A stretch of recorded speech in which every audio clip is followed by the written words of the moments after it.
happy about it, and let's just start this. I'll just introduce it. So hello there everyone, welcome. I am Red. I'm here with Willis, and together we will cast this beautiful matchup between Oladushek+Lastman versus Chirris and the Sky Dragon on Nomad Battlegrounds. And I just start with the one team and then you can take over with the other team. Let me start with, since we're watching Chirris at the moment, so we got Chirris in green with the Spanish here on the left hand side of the map. Furthermore, we got the Sky Dragon here in the middle of the map with the Mayans. And what about the others? Willis, would you say something? Sorry about that. All good. My bad. All good. Thank you for calling me out for the push to talk. It's necessary from time to time. I was totally answering and I was like, oh no. So as the Malians player, as the draft made, he's starting his TC. He's on wood and board. That's nice. I would like to see him know there's a gold there, but I don't think he's scouted it yet. This villager, or the sheep, will see it on the way back. That's nice. And his teammate's relatively close. I'd say for Nomad, this is a very good distance to be TC to TC from your ally. Last man as the Burmese over in the blue here, over towards the east, towards that little notch there in the water. He's got his TC up. He's got a lot of stone nearby. Not too much easy food. One sheep scouting. Has he seen those boars? He has not seen those boars. That's gonna be a little trouble. He has no. Does he have a dock up? Yes, he does. So he'll have fishing ships going eventually, but he's got no food income right now. That's bad. But against Sky Dragon, if they have they seen? He hasn't. Neither of the players, neither Oladushek or Lastman, has seen how close the Sky Dragon is to them. So if they find that out, though, that could be a lot of pressure on Sky Dragon really quickly. That could be rough. I could see this going one. I could see this, depending on how they look at it, a disadvantage or an advantage to have the Spanish player safe in the back like this. Exactly. This is what I was going to say. Someone else takes the brunt. You're absolutely right. The Sky Dragon is certainly in a tight position there. Nearly being surrounded by Oladushek and Lastman there. Once they find out about his position, he will have a tough time there. But at the same time, as you've mentioned it, Chris far in the back there on the left hand side of the map. He's kind of left alone there with his economy, which means that he has a lot of space to spread out and to go for some eco-based strats there. Probably some booming. At least he has the chance to do so. And that is something quite considerable. He has a Spanish, and we will see what he will do about it. If he FCs, he could go for knights, or he could go for some conks. There are possibilities. And yeah, Sky Dragon. Let's see about his moves. He needs to wall up very soon. Yeah, something notable on the how do I want to call this? The upper leftmost side of the water here. Every player had a villager spawn there, and everyone has a dock along that coastline. Correct. So if they're gonna see this, we'll see a lot of good fighting over this water. This could be a very heavy part of the game right now. And we see Oladushek and Lastman on water a lot heavier, so they might be better positioned. Well, actually, neither of them are on gold, so when it comes down to putting out fire galleys in the feudal age, they're going to be out of luck. The Sky Dragon's the only one who's got gold very, very close to his TC. Actually, looking at that team in general, they don't have... there's one good gold near Oladushek now that I see it. But that's it. Yeah, there we go. And one behind Lastman, but I don't think he scouted it. Yeah, he still hasn't. You mean Lastman? Yes, sorry, Lastman. Yeah, I mean... Scouted that yet. Oh yeah. There we go. Yeah, he doesn't. He doesn't know about that. That's true. So let's just take a look at all those TCs and their placements in general, and to see what kind of perspectives they have while they're managing their Dark Age and some economy with the water. Starting with Oladushek there. Yeah, so he's surrounded by wood there. He has a decent wood line behind his TC and in front a little wood line there. The only weird thing I think is that the hill is directly, I mean, it's attached to his TC, right? So he just needs to make sure that this spot is safe somehow with some constructions. Otherwise, the enemy could easily apply some pressure from there. But I'm sure he calculated that one. I mean, he is a top-notch player. I've seen him on HD a lot, causing a lot of trouble there on different kinds of maps. Really good player. So he actually knows what he does there. And the other resources, he has gold somehow close to him, but it's, you know, in the direction of his enemy. The stone is also quite far away.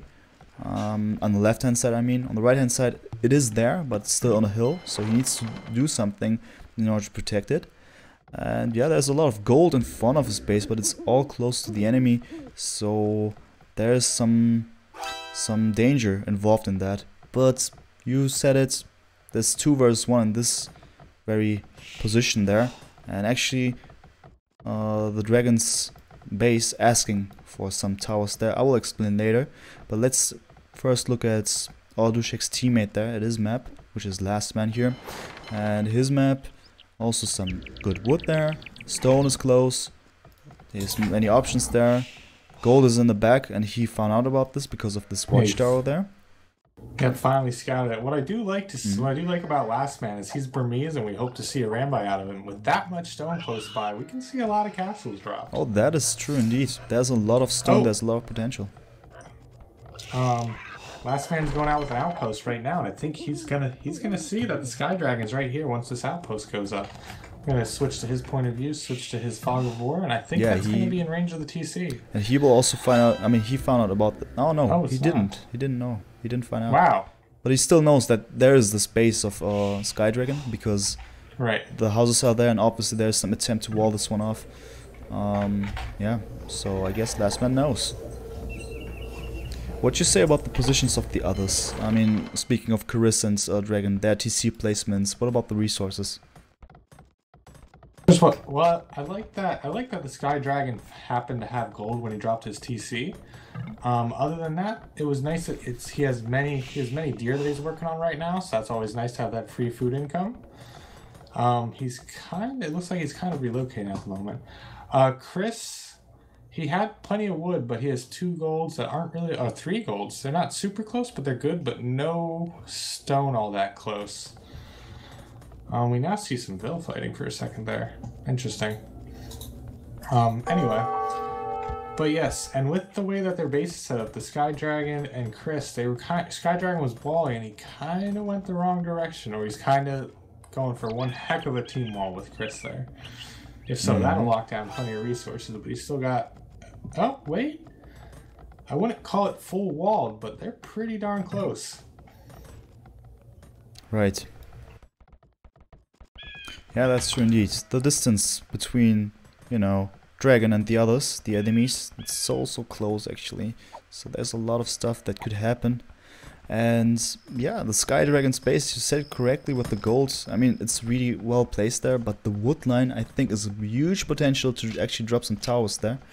I mean, if you see it on the south of his base, there's this wood line, right? I mean, talking about Sky Dragon. And if you just put the tower there on the, you know, thinnest line of trees, it could cause a lot of damage actually. So I recommend him to go for some other places. I mean, he already placed his lumber camp somewhere else, which is the better option, because this is way too thin there.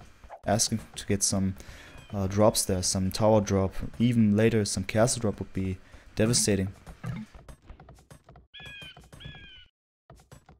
And so the other team, Oladushek and Lastman, they actually they can see, or at least Oladushek can see a farm has been scouted. You can see the tip of the Sky Dragon's topmost farm, and you can kind of see if the wood line's thin there, but nobody's really been in there to see exactly how thin that is. So I don't think they'll be making a move on it. They just don't realize it. Lastman has already been on stone though, so everybody's fishing ships are kind of all over each other in the top here. So we will see some fire galleys come out to put an end to that. There we go. Oladushek already approaching that with a fire galley. This is going to be crucial. You said it yourself. Once you know, if we got this situation here where the dogs are really close to each other, it's going to be really crucial who will win this fight, because water will mean a lot of food income, a lot of good eco boost, and which will result in a way better economy in total, and this again will result in having better military. So let's see about what's going to happen. At the same time, some scouts finally approaching here. Chris attempting to do something in Oladushek's base over there. He didn't get any villager there, caused some idle time for sure. Yes, there are a solid number of scouts over there. They could deal with the spearman, but he didn't actually do something against it. Now he does so. Okay. I thought taking that fight on the hill would have been better, but okay, he finished it off.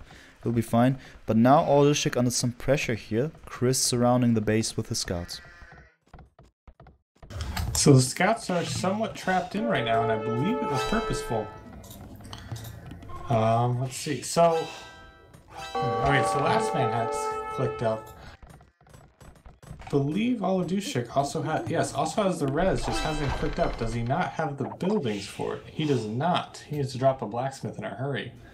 That's an issue. I'm surprised that we'd see that at this level. That's interesting indeed. So, as you've mentioned, Lastman clicking up, Oladushek as well, so both actually going for some faster attempts here. Not an FC necessarily, but still fast attempts to get to Castle H after some feudal age struggle. And the question now is, what are the perspectives? What are they going to do? Lastman, what do you think, as Burmese going heavy on stone, what do you think is going to happen? Well, I think we're going to see a castle drop to completely lock down those stones, and probably that gold. That's the same direction as the relic. Those walls will then they'll stand forever with that castle in the way. And then a lot of his base will be protected. Then we'll see a Rambai start spewing out of it. We'll definitely, I think, with no scouts queued up, Oladushek's going to be going for, I believe, knights. Yeah, definitely. I mean, he's gonna hit Castle H anytime soon here. Goes on gold, double stable, always an indication, especially for his civ as Malians. Good choice going for some knights. Alright, so the scouts of Chris actually be able to get some villages there. Yeah, they're doing a lot more damage than they should have been able to. There should just be a indeed. few. There should have been a few more spearmen patrolling around to make sure that that didn't happen. Wouldn't have been too hard to deny.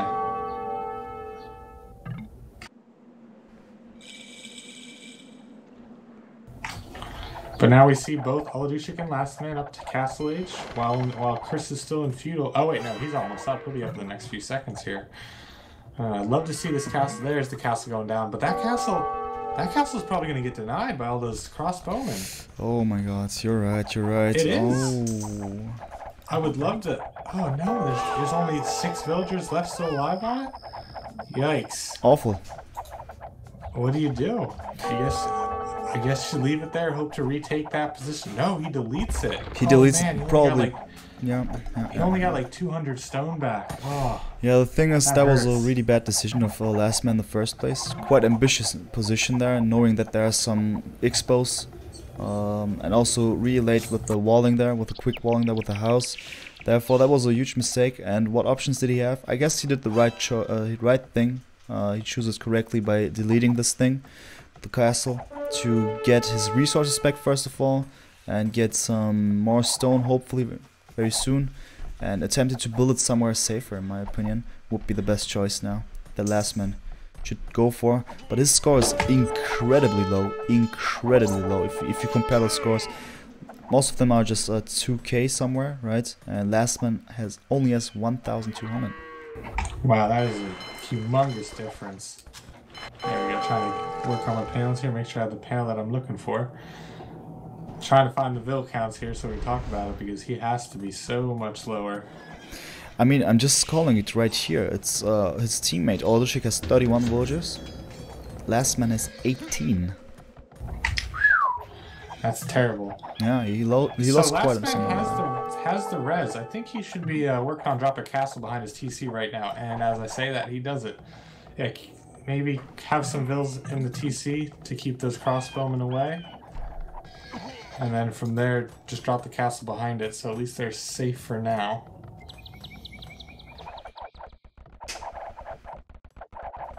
Yeah, that's a good position indeed now. It's way better, but the thing is, again, he uses a lot of villages to build this one, obviously for given reasons, but there are nearly no other villages left anyway, so actually nearly his whole economy is busy fighting off those expos and getting up this castle. I think we're gonna see a good mango shot here. I don't think... Oh, wow, split just in time.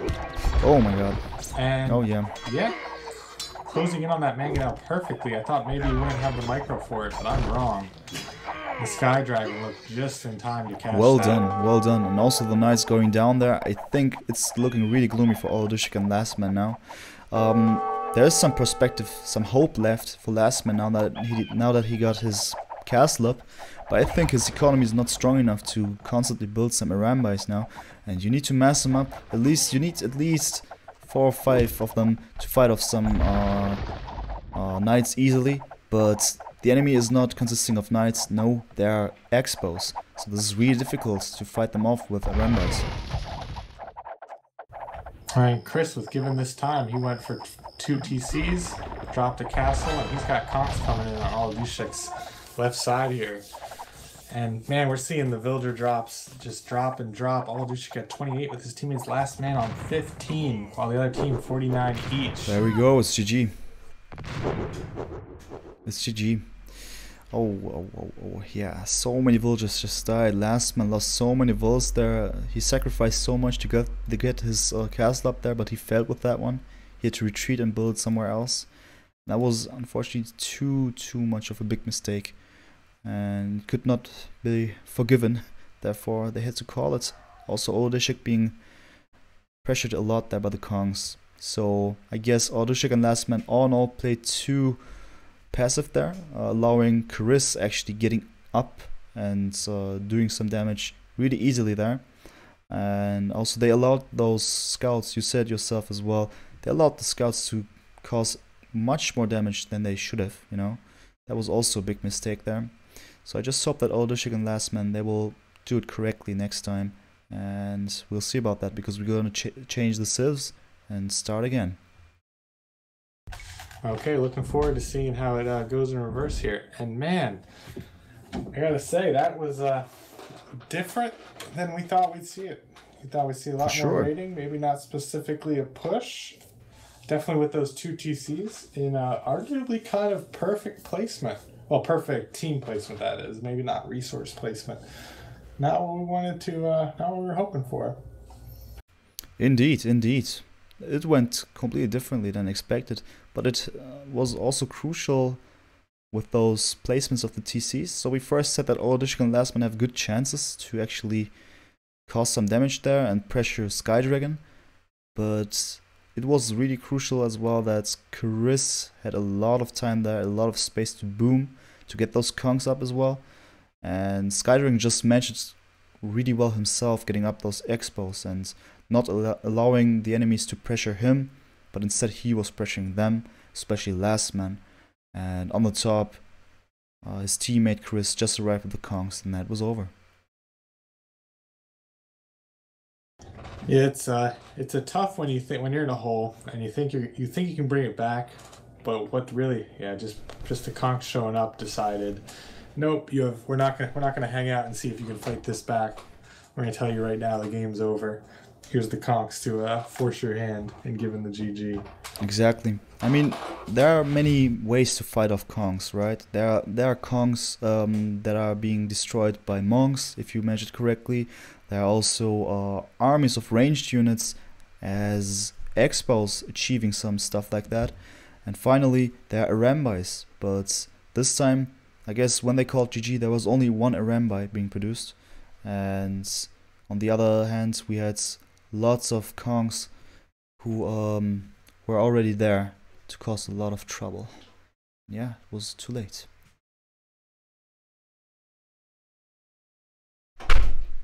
Understood. Well, let's see. So, waiting for them to start game, then we'll have our minute 30 spec delay. Yep.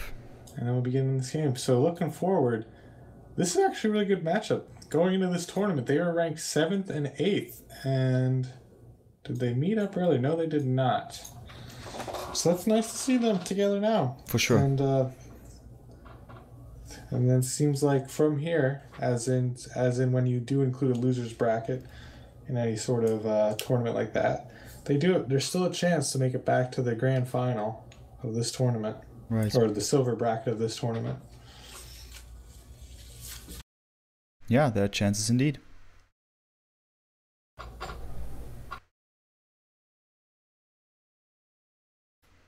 So now I'm wondering actually what's gonna happen in this match. I mean, basically it's gonna be switch civs. Do you think they will go for the same strats now? Do you think maybe the others will say, now that we got the Burmese, we will show you how to pump out some Arambais? Or do you think they would maybe do something more unexpected? Oh man, that's definitely the smack talk way to play. Exactly. I hope to see that, to be honest. I'd like to see more castles dropped as a Burmese player. More castles dropped like immediately into Castle Age, because they had the timing right. It could have been done. They were not that far behind in Castle Age. And if he would have put the castle maybe to the side of his TC at the right timing, it would have went up. Yeah, true. It would have been differently. So maybe we'll see some better placed castles there. So there we go. We're in game now. And let's start this. So hello everyone who's just tuning in. I'm Demise Red and I'm here together with Willis, and we're casting the matchup between Chirris and the Sky Dragon against Oladushek+Lastman in the Nomad Battlegrounds. And starting with the people here placing their TCs, we got Oladushek probably on the right hand side on the map. He is not placing his TC anywhere soon. In purple with the Spanish, and his teammate Lastman, also not sure where he's gonna place his, oh yeah, there we go, more on the bottom central part of the map, if you can say it like that, in blue with the Mayans. And what about the others, Willis? Who does not use push to talk at the moment, I guess? Oh, yep. There we go. Oh man, that's a habit. That's gonna be hard to learn. All good. So Sky Dragon in red, playing as the Malians, he is at best 15 tiles north of Lastman's TC.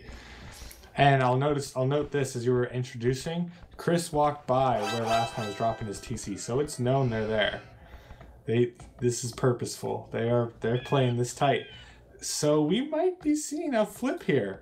Of, hey, we're going to show you how you should have done this. We're going to be super close to you, and we'll show you what's up. Could be for sure. Have you noticed? Oh wow! Oh, there's Oladushek. I didn't notice that. I'm sorry. I couldn't tell what you were saying. I set up to game. Chat at the moment. B Queen, go ahead and whisper me, and I'll try to hit you up after the stream. Somebody asking for some Voobly help. Yeah, I was reading this as well, so that was why I was kinda confused for a second, trying to find an answer to this question. So, all good. Willis is there to save the day. Perfect. That's great. And let's see what's happening. You know what's always nice to see about two pros? I want to look at the loom timing. Yeah, insane. Like, we've seen, it's always impressive when things are within a second of each other. When they are exactly clicked the same, that's always impressive. Yeah, indeed. Are the red/green team Mexicans? I think. Are they both from Mexico? Yeah, if they have they're both from Mexico. So I believe so. Mm-hmm. Yes. Exactly. And the others, I mean, Lastman from Russia and Oladushek from Belarus. Yes. Americans no flags.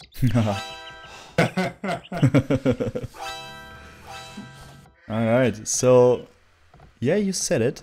Lastman really close here. Yeah, so many X's being put down here on the map. I can't even hear my own voice at the moment. So yeah, so let's have a close look at those TCs here real quick.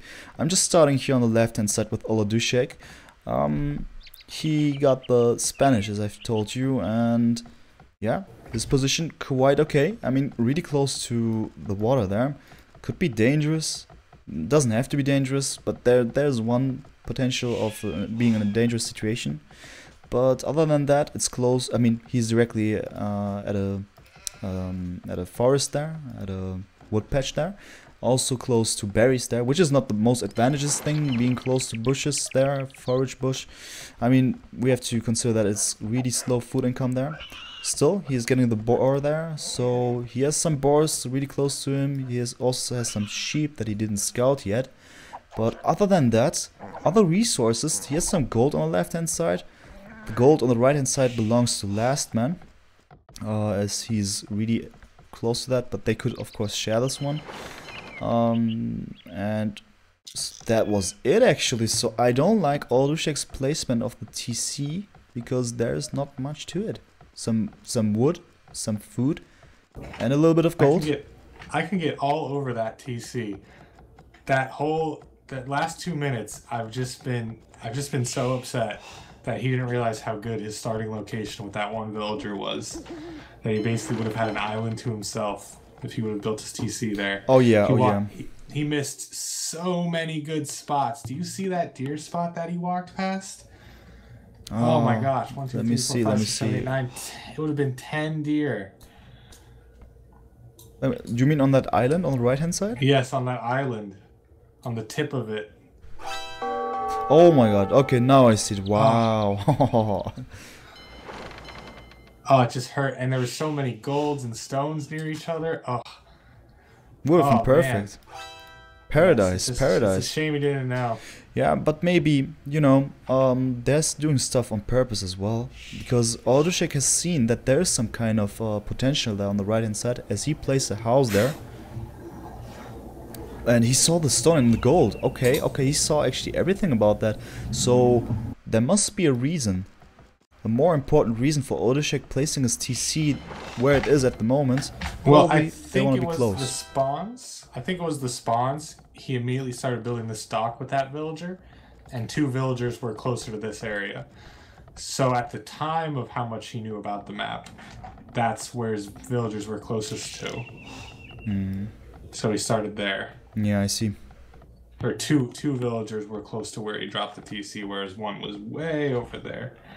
Alright. Oh, wow. So Lastman's now taking all those deer we pointed out. He scouted it with his fishing ships. So he moved 4 villagers over there just to grab them all. Or 5 villagers. Ooh, that's 1 extra. I wonder why he did that. True indeed. Oh, because he's the Mayans. He needs to. Those, they last longer. Ooh, good observation there. Yes, Mr. Dutt, we know. It's just, we wish he would have seen more of this area. Exactly. We are not saying that it's the worst placement at all. We just said that there was more potential to it. And still, I wouldn't say it's the very best placement because there's only gold close to him. But position-wise, of course, there's a lot of potential to do something against the enemies, considering the fact that he's really close to the Sky Dragon. So we are not saying it's the worst thing. We just said that it could have been better. So what do we see plan-wise? We see Oladushek, Sky Dragon, Chris, all on their way to feudal, all with less than a minute of each other. The Lastman, does he not have the res? Is he lagging? He does not have the res. He's lagging behind. That's kind of strange, because it's all tied up with these villagers collecting off of the deer right now. He needs to force drop soon. And speaking of deer and also other income of food there, Chirris map, right? On the bottom of the map, basically. There's so many deer. Wow. He had 3 boars in total. So he has really a lot of potential there with his eco. Clicking up now, quite late, so we will expect some some cast action from him. He has the Burmese after all. I'd like to jump in on that. I think he's going towers. He's on stone already. There's 4 villagers going forward. And they're dropping something. There will be an outpost followed by a tower. And wait a sec. It's gonna be gonna be close if Lastman scouts this or not. I hope Chris plays this right.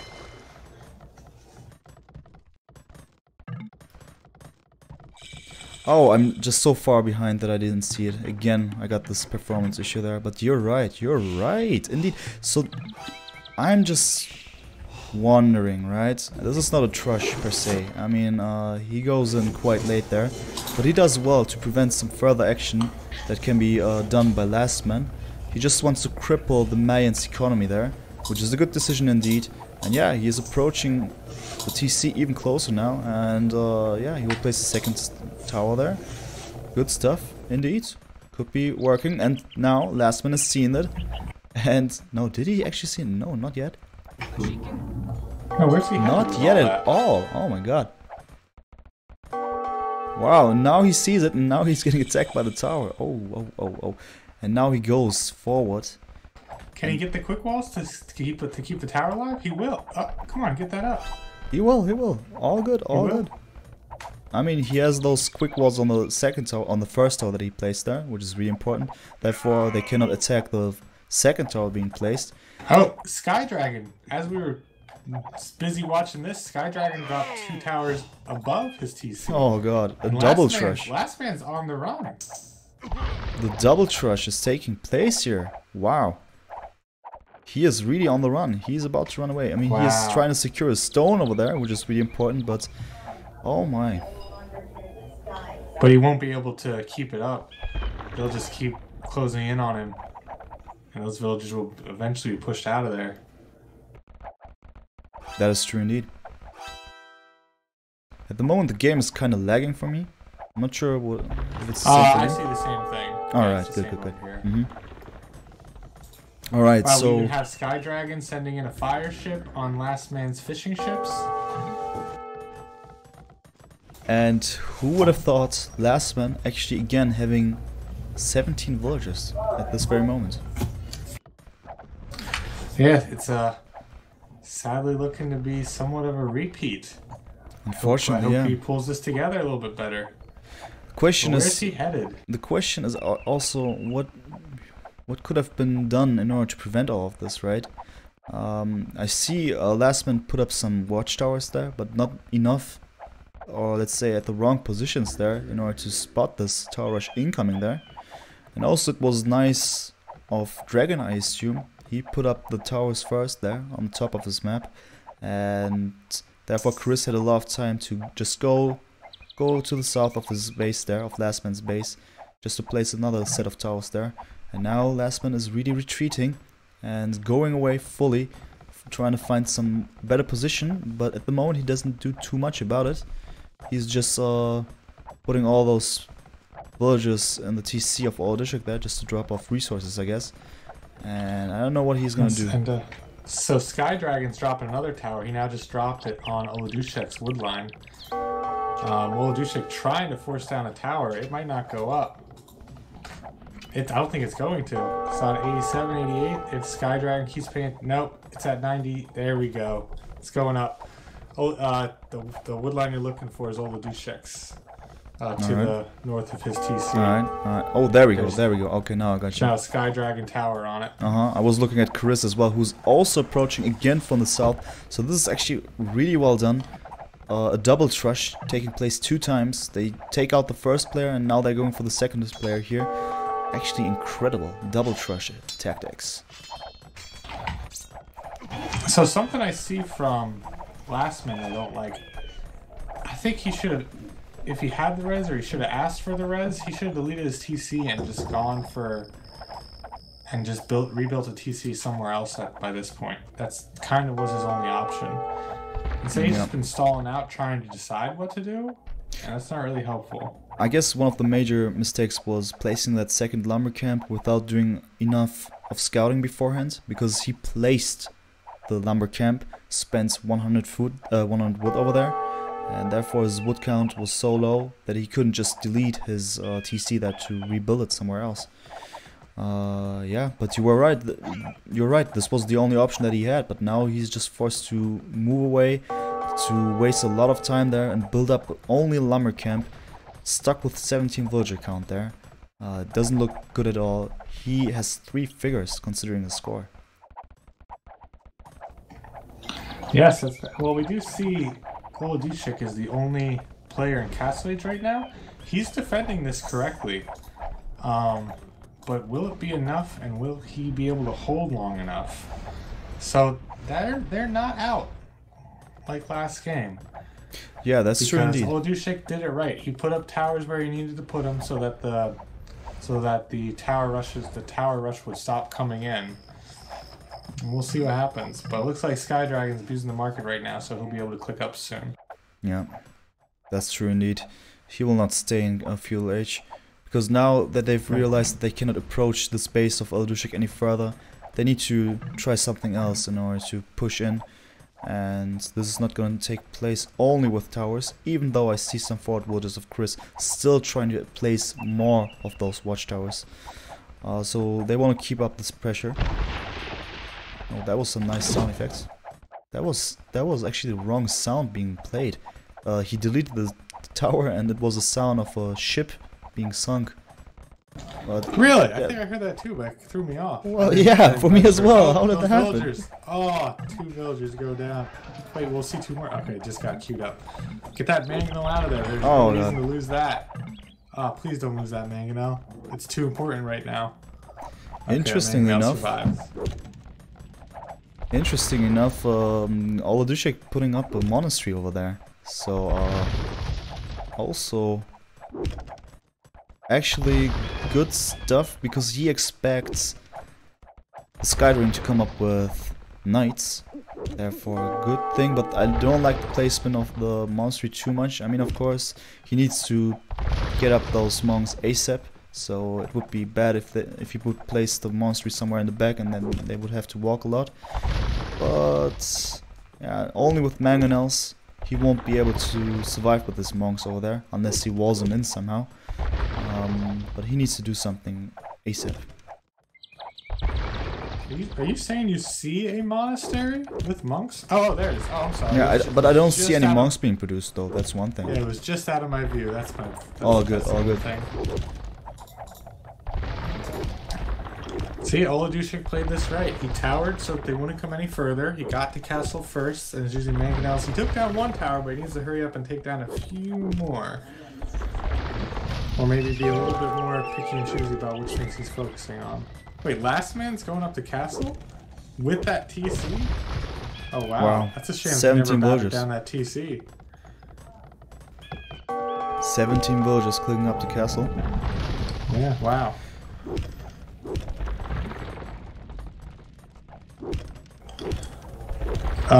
The Skydragon, not quite castle dropping, but putting a castle close to Oladushek, letting them know, hey, we're still here, the pressure's still coming.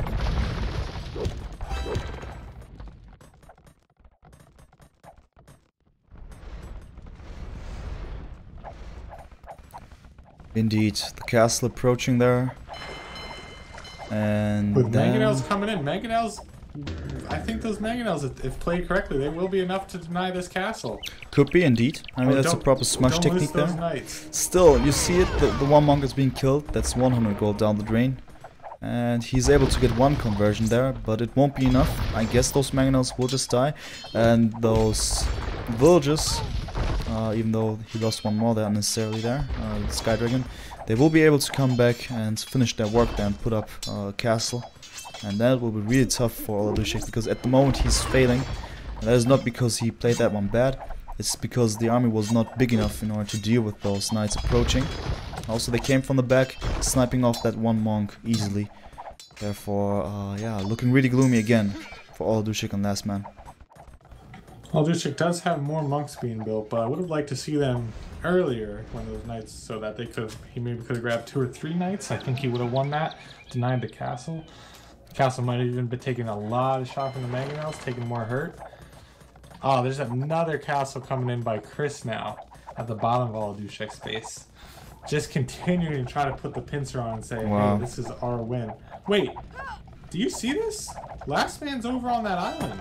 Yeah, I saw that. I saw that just a couple of seconds ago. Oh, that was where the original deer, the ones that were going after those deer from a long time ago.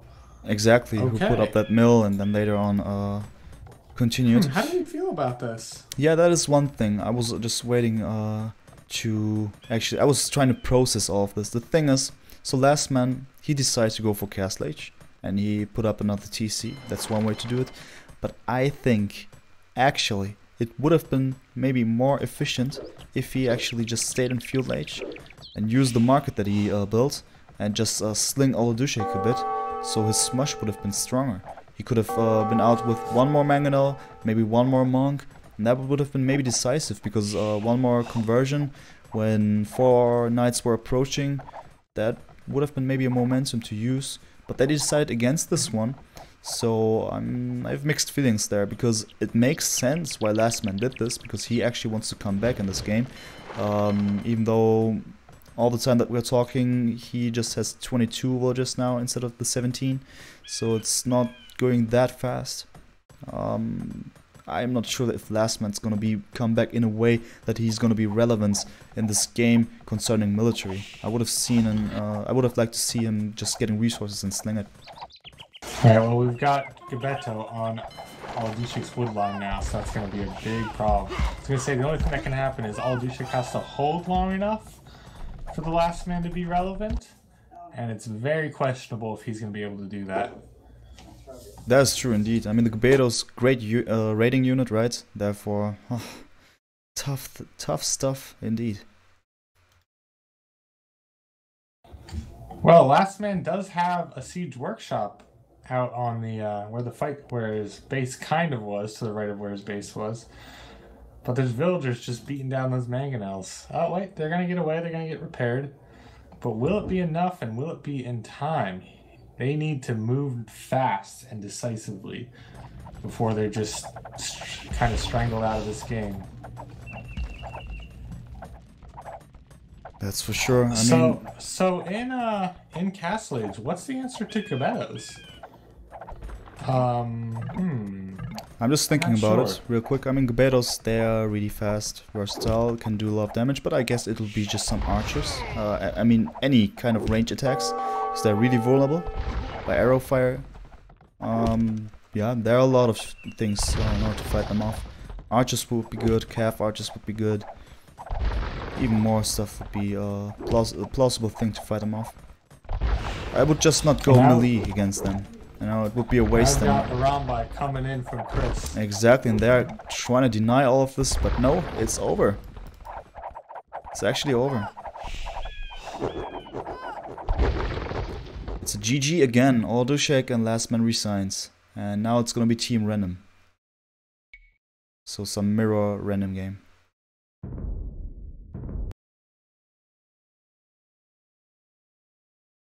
Oh well. So a little bit messy of a game. Oladushek did a good job holding, but just not good enough. True indeed. Mr. Dutt saying as well, yeah, Sling would be better. Yeah, that's totally my opinion. Would have been way more efficient, because Oladushek was the only one being relevant military-wise from his team. And any support, any economic support would have boosted it a lot, and fortunately it did not happen. Therefore, it's a GG again, and now the score is 2-0.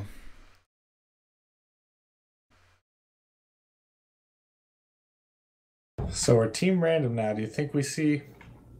Well, let's see. So I think I'm going to start rooting for Lastman Oladushek. I'd like to see them pull a game. Yeah, me as well. Seeing as this is the 7th seed versus the 8th seed in this bracket. 3-0 would be kind of strange to see in such a close matchup. Yeah, true. I would also love Lastman Oladushek come back from this. So I hope so. It would be really exciting to see this. So I was wondering, between games like this, what are they doing in lobby right now? It's team random. It's extremely easy to start. Shouldn't take that much time, right? Yeah. Assuming one of the players asks for a second, maybe to go grab a cup of water. Probably true. Yeah, would make sense.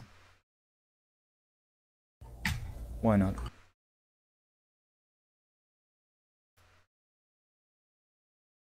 That's good. So we'll get in this. We'll keep going. We'll keep our eyes out for what's going on AoE wise. Period. That's right. Keep going. Absolutely correct.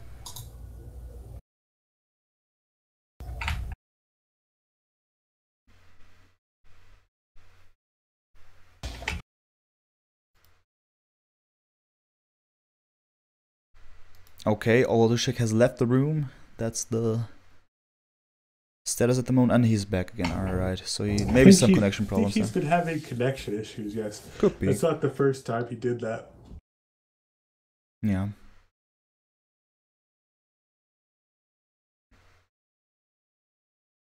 So what you say? Which Civ would you like to see now on the team random here? Well, there's really not there's not many rules in this matchup. So I'd love to see a Chinese Persians. Oh, okay. That's pretty straightforward there. Yeah, this Nomad Battlegrounds tournament doesn't have like any of the rules most Nomad tournaments have. So that'd be great to see. Exactly. I mean, Persians on Nomad, I just love it. Their economic boost in the beginning, the advantage there, Civ bonus wise, really significant. And Chinese in general, I just love them. They're so difficult to play, but they have so much potential. I mean, they're so versatile actually. You could go to anything and get up some army compositions that are nearly unbeatable. And if you manage that correctly, and if you manage actually to control this very difficult Civ, it would be really great to see some stuff there. Yeah, I would agree. I would love to see some Persians, that's for sure. I'm thinking about something else, but you know, I'm just honest here, I'm also okay with Mongols, because then we could see some feudal action taking place, some scouts causing pretty much superb havoc there with their 1920 pop Scrush. Could be funny to see. Yeah, stuff like this. Why not? So 130 spec delay, and we will be in the game pretty soon. It'd be nice to see those mashups. Let's see. So I will say, nobody and myself in casting a game with MBL and Nilly, and we got to see MBL Persian Douche Nilly, and that's when we really need to check the rules. We're like, oh wow, there's like no rules in this one. No one you've seen. Mr. Dutt from the chat saying I would choose Bittins. Bittins. I don't know what team Bittins is. Byzantines is a combination of Britons and Byzantines, but Mr. Dutt would like to choose Byzantines because he wants to see Smush or a Trust Shiv. No imp game, finish it in Castle Age. Okay. Actually, I would have loved to see some imp game. Why not? I don't think we've seen an imp game yet. Yeah. We definitely haven't seen an imp game period today. True indeed. True. No imp game yet, right? But I love it. I mean, the match between the Max and Valise, CL Tim, imp game was so strong from all of them. So would be nice to see one. Let's see. We're gonna see Mr. Dutt as a happy man here. Got some Byzantines. There we go, indeed. Byzantines in Spanish. Oh, whoa. Okay. All right. So let's just start with this. What about you, Willis? Would you like to introduce us here? If you manage to get control over yes. Darn, every time. It's okay, bro. Every time you ask me, I even already said something this match, and I still forgot just because it's the introduction. All good. Oh man, this is called learning. All right, well we're gonna start right here. So look north and then go center. All right. So the Sky Dragon in orange as Byzantines and Last Man in blue as Byzantines have managed to put their TCs 1, 2, 3, 4, 5, 6 tiles away from each other. And in a tournament where there's no rules, this is gonna stand. Yeah, they're gonna play this. All right, so we'll move on from there. To the right, we've got Oladushek. He'll be the Spanish player for that team, dropping his TC on some wood and some gold right there. That's nice. And then Chris is just about as far away from his teammate Oh no, this is kind of flip-flopped. I'm just starting to realize as well. So Yeah, so Chris is dropping his TCs on wood, further away from gold. It's not go back, Mr. Dutt. There's not any rules in this tourney. Are you even sure? In the whole tournament, are there no rules? I've seen some admin rees. Yeah. I've seen some ball laming being called a re, and I'm not sure about the TC placements, but this one is... Yep. Whew. Got the admin coming in, calling the re. Yeah, is it so? Yep. It wasn't purposeful, but it happened. I believe Heisenberg jumped in and called it. Yeah, he was the one calling it. But I didn't know... No, I mean, he's just one of the players, right? I mean, he's from the same clan. But Apollo was the one, I guess, calling it. Because he is the admin here at the moment. So I guess there are some little rules here and there. TC war, ball laming, stuff like that. Oh, I forgot that is a rule. I shouldn't call it a rule, but it's permissible in this tournament. Spectators are allowed to call out admin rees. Oh, okay. Oh, wait. Sorry, wait. No, that's Legacy of the Huns. Okay, now I got you. Legacy of the Huns has some serious fair play rules going on in there. As far as they want to see, I'm looking for a better word than vanilla, but they want to see like vanilla, golden age Huns Arabia, yeah, non-stop around the clock. Like there's even like a spectator, if there is one tile of blocked resource, a spectator can call it out directly as a possible admin re, and then it's up to the players to decide if they want it or not. Yeah. Kind of crazy. That's for sure. Really strict about it then.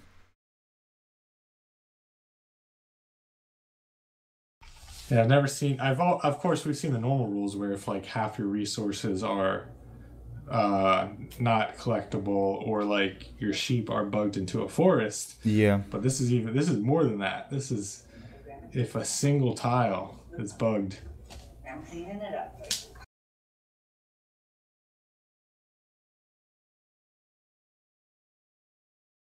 Alright, so I guess we will start very soon here. The lobby is launched. Do you think they remember who was what civ? Do you think that might be holding... Oh, there we go. The game started. I'm sure they figured it out. No, I really don't remember anymore. I mean, Byzantines and Spanish, obviously, but I don't know who was who. But I guess they will just go with it again. They will have to remember what civ they had, and then they will stick with that again. And I really would like to see that played out with how that was crisscrossed. How they would have had to have pressure. How they would have had pressure on each other, and then they both would have had the enemy's teammate coming in from behind them. Yeah, it could, that would have been nice to see. It could be something, right? Unfortunately, they don't want this to happen. Therefore, we will not see it. But we have seen some Persian douches here in this tournament, so we just gotta be patient, wait for some Persian action, and maybe they will wait and then delete their TC when it's allowed to, and then they will go for it, but not this game though.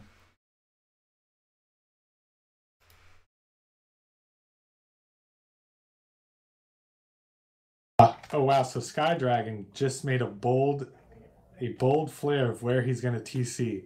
And he doesn't know yet, but he's gonna hit a deer patch perfectly as he does that. But it'll be on a hill, so he may not be able to drop the TC. By the way, it's not Spanish and Byzantines anymore, right? Oh! It's Franks and yeah, Berbers. I just heard that because I clicked on the villager and it talked to me in Berber language, and I was confused there for a second because it doesn't sound like Spanish or Latin at all. Therefore, there we go. Good spot there. Yeah, Sky Dragon's still in the north. What about the others? Well, we've got Chris just flared his team. He's dropping his TC towards the south. He's got some sheep with him. He'll be on a wood line. He's going to run into more sheep. He's extremely close to Lastman. This won't be a TC war, though. They're very close to each other, though. So we'll see. Definitely see some feudal aggression there. And then Where did Oladushek drop? Oladushek dropped over towards about center east. He's on wood and gold pretty much perfectly. Kind of what you want to see. A deer patch extremely close. We'll make sure he can see that. And he knows about it. He can. Yes, he does. He scouted it. So that's good. So he'll have great access. I believe he's going forward now to drop a dock. As he does that, he'll see a lot of shorefish. He might go after the shorefish instead of the deer if he pays note to it. Is that a mill? No, it's a house. Okay, never mind. It's always nice to see. It's always nice to see shorefish, the fastest food collection in the game. You just don't see it much. Exactly. Once you got the opportunity, you should definitely go for it. If you got some deer patch there or something else, put a mill there and then just go for the fish. Especially as Japanese. Especially as what? As Japanese, I said. Oh, okay. I thought I heard you right, and then I looked at the sieves. I was like, I mean, just theoretically speaking, you know, just theoretically. Yes. Yeah. Lol. Red is too far. Too far? Yeah, I mean, he's far away. Dragon's too far away. Yeah, that's. It's far. That's for sure. It's considerably far, but this can also be a certain kind of advantage for him, because we saw in the first game, I believe it was Chirris, who was completely far away from the others, but who had so much time to boom, and then he came with an unbeatable army of Kongs there and Castle Age, and then it was GG. So it could be again a situation like that, but I don't think that the Sky Dragon will have a good time booming here, because his base, even though he's far away and he doesn't have to why? Okay, I need to write down some what was it, some command there, because I'm speaking spectator chat. Yeah, but what I was going to say is the space is so tight, right? He has no space to go north or south there, therefore yeah, maybe not the very best position there, but resource wise, of course, good thing. Yeah, so that's that. I'm just looking for, I mean, he has good wood and good food, right? But his stone is far away. Or am I just missing something? Where is his gold, actually? Does he even have any gold close to him? I don't think he has one. Oh god, okay. Period. Oh, whoa. So he'll be full trash. Can Berbers do too much with trash? Not sure about that. I don't think they're. Oh, you mean trash units? I mean, yes. Should be average, right? Right, but nothing to make them above average or No. Or wait, they've got the Genitor. Okay, so that's one thing, but that's all, right? And it's not much likely to happen to get out Genitors if you got, let me see, Franks and Berbers, right? Only if your enemy Berbers guy goes for camel archers, then maybe. But other than that, pretty limited. Right. So looking at Chirris, he knows that Last Man's TC. He knows about, right? But Last Man doesn't know that. Oh, maybe he's such it now if he's been paying attention and seen the sheep die, which he probably has. But he hasn't technically scouted Chris's TC. True. He could have seen it now by the dead sheep, that's for sure. And now also he sees the house there on the left hand side. But the amount of sheep down his TC is unreal, right? How many sheepos are there? Yeah, it'd be nice if he was Britain's, like when he misclicked. Collecting like a madman right now. What is that? That's the 1, 2, 3, 4, 5, 10 sheep to go still? This guy's gonna have the biggest surplus of food we've seen in a long time. For sure. And he is on fish, but he doesn't need too much of it. So while Chris and Lastman are so close to each other, Sky Dragon and Oladushek being the ones being far away and having the opportunity to boom and stuff, I think Oladushek's map, his base is pretty solid there. He has so much gold, unlimited amount of gold, and he has the Franks. Therefore, I could see him getting some knights easily. Some good food there, and good happen. Absolutely, all those extra deer he's on. I believe. Oh no, it's still a house, not a mill. I'd like to see him get a mill up there so he can collect those deer more efficiently. Yeah, unfortunately, not enough wood so far. Maybe he'll go for it. Who's built out? So Last Man's building a lot of outposts. I believe he just wants to be prepared to make sure towers don't come in. Yeah, probably. Not like Well, last time, right? it looks like Chris is thinking the same thing. He's building outposts and walling up as well.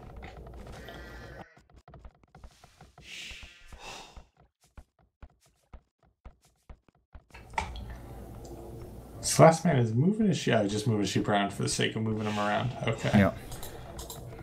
He just wants to make sure that there's no double sheep taking place. Oh, you know what? Pointing out from chat, Chris is also going to have a golden stone problem. So that's true. Chris, you mean? So that entire team's going to struggle a little bit on golden stone. Yeah, it could be, but I like this positioning of his tower there, this watchtower, outpost. There we go. Okay. And if he deals with the effect of that properly, which is you have a lot of line of sight now, you know, this is kind of not a perfect replacement, but some kind of attempt to replace walls for that very matter, because then you are secured by knowledge, by information, so you could retreat whenever you want to from this gold resources on the right hand side of his base there. It's far away and it could be a possible problem there, but I see it's a bit better than Skydragon's position, for instance, who needs to go really far to the left hand side of the map in order to wall it off and to actually gain just a little bit of resources, right? If you see the wall that he puts up there, Skydragon on the left hand side, really far away, he can wall it off, Oh, of course, wow. but it will be impossible to defend this one. Once some knights want to enter that, they will be inside in no time, and there's nothing you can do anything against this, because yeah, what will you do? What will you do? Why is he going all the way there? Probably Wonder to what his secure plan those is. resources. But, I'm trying to think what he thinks he's... Well, yes, he's getting the resources. And I he guess they actually just goes have- for it. They just with the have no villagers. scouting on Oladushek right now. Ah, that might be the problem. They have no clue where Oladushek is. So that's probably what's hurting them at the moment. Yeah, and he places a mining camp there. He wants to go for some heavy gold, which is really a lot of gold if you ask me. What is his plan here? Okay. Not very sure about this. What about his military buildings? Anything like that? Not yet. So I'm really curious He about just dropped a barracks. Just Did he? now. Yes, just starting one near his TC to the right of it. That's it. Last man dropped a tower. Oh, it's going up now. So he'll be putting a tower, and it will be in range of Chris's farms. And Chris is only halfway to feudal. He doesn't have any answer to this. He's got a little bit more than another minute before That's he can actually do anything well done. about this. Indeed, indeed. Good observation there, because Chris is not on field age. He will not have any chance to do something against this, which is the reason why he actually deleted those farms. And now he will just move somewhere else. Yeah. But that hurts. Hurts for the time being. Or well, now it just puts the vills over there, but they'll be open to possible night raiding from Oladushek. I'm thinking, yeah, Oladushek is thinking fast castle. He's on his way. Or kind of. He's got the resources banked, but he doesn't have the buildings going up. I mean, okay, Nice I mean, you house. mean Oladushek, right? With the fast cast. Yes, I guess for Oladushek. that it will be way too late now. I mean, he will go cast stage probably. Or sorry, yeah, not fast casters. He'll be the first one there, I believe. Yeah, it's all good, it's all good. But yeah, unfortunately, it's gonna be really, really late. I don't even understand why it took him that much of time now. Because it's 17 minutes now and he didn't even click up, right? Oh, Skydragon just clicked up, so I'm wrong there. He'll be up first. Oh god. But he won't have the res. Oladushek, I believe. Oh wait, sorry, I'm looking at. Yeah, no, Skydragon. And then Oladushek's res is going to be so much higher when he gets the castle than Skydragon. Really, I'm kind of... Oh, okay, now I see. Probably Skydragon... Did he make use out of his market there? Probably not, he just placed it in order to I click up. believe he was buying and selling. Okay. So then it's Maybe all a good, little bit, all not a good. lot. But Chris also managed to go up earlier than Oladushek. This is quite confusing me here. Big deal. What is the problem? It's just because Oladushek didn't have the buildings for it. Okay, now he needs to click up. That's a shame that happened. Okay, but Last Man with towers is really They're putting some effort into Chris here. He needs to repair his tower, though. There's no reason to let that drop just to the TC fire, and he's not going to do anything about it. That's upsetting. Yeah, probably just wanted to really buy time, but no, he didn't. Placing a market now. All of them are just going for markets. Okay. So Oladushek also clicking up now, so 21 minutes on Nomad Castle stage. It's okay, but we see that the others gonna, I mean, Sky Dragon 1943, that's way better doing a fast castle on Nomad. Therefore, kind of surprised, but we will see a quite standard move here from Oladushek. Double stables here, scale barding armor incoming. Also next one will be incoming, so he will have +2 knights very soon. And he will be able to deal some damage there. We will see though. I mean, there's a lot of something I hope we see getting used. Oladushek has a transport ship built. He originally built it just to get a villager out of there. I really hope we see him transport some knights around these walls. Would be good stuff. I really indeed. hope we see that. But now both players on one team are up before the entire other team. They must see this. They must be thinking something about it. And at the same time, Sky Dragon is doing more moves on the market, getting some more wood, so he can actually build two more TCs. So we will see the expected attempt here from Sky Dragon to boom, even though, like I said, the initial position was not that good. He still makes use out of his general location there, being far away from the others, and attempt to boom here. And let's see how this one will turn out. If they allow him to do this, he can be a possible threat, that's for sure. Especially as the Berbers, there's a lot of things to do. He goes for stone as well, but they were just meant to get enough stone for the TCs. So I'm actually wondering what he could go for. What do you think, as Berbers and Nomad, what would you go for, unit-wise?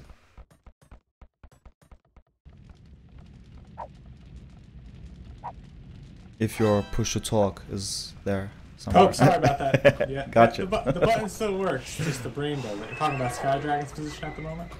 Yeah, Sky Dragon and his possibilities to go for some castle action, right? What would you do? I believe he needs to use the stable. They have unit cost reduction, I think, on everything in the stable. So that'd be good to see. Maybe start getting upgrades that are going to affect camels, so that when he's going into camel archers, they're kind of already upgraded. I'd really like to see Oladushek, though, do a lot more damage with these knights and a lot faster. Yeah, so this is maybe the reason why Sky Dragon actually goes for some camels. Problem is now the distance. While Oladushek applies a lot of pressure on Chris now, the Sky Dragon could easily help out with those countering camels, but it will take a long time till he's there. And we see a double stable production here fluently. I don't like the amount of farms. He needs more farms in order to maintain this production, unless he wants to just stop producing villages there. But yeah, there's a fair amount of knights incoming. They got the +2 armor, my favorite tech there, and they're tanky enough to maintain their pressure, even though there are towers attacking them. So Chris under a lot of pressure, and let's see when the Sky Dragon is actually gonna help. The camels are out, that's good, but where are they at the moment? Do you see them? Camels? The camels. He deleted the furthest piece of his wall behind the two houses, and those camels went a long way to show up to this battle. Oh god. Now they're just, two of them just came in the palisade gate now. Oh wow. They're just showing up. Oh, that was a huge detour actually, right? Yes. Yeah, I wish he would have deleted quite literally anywhere else first. Yeah, quite anywhere else, right?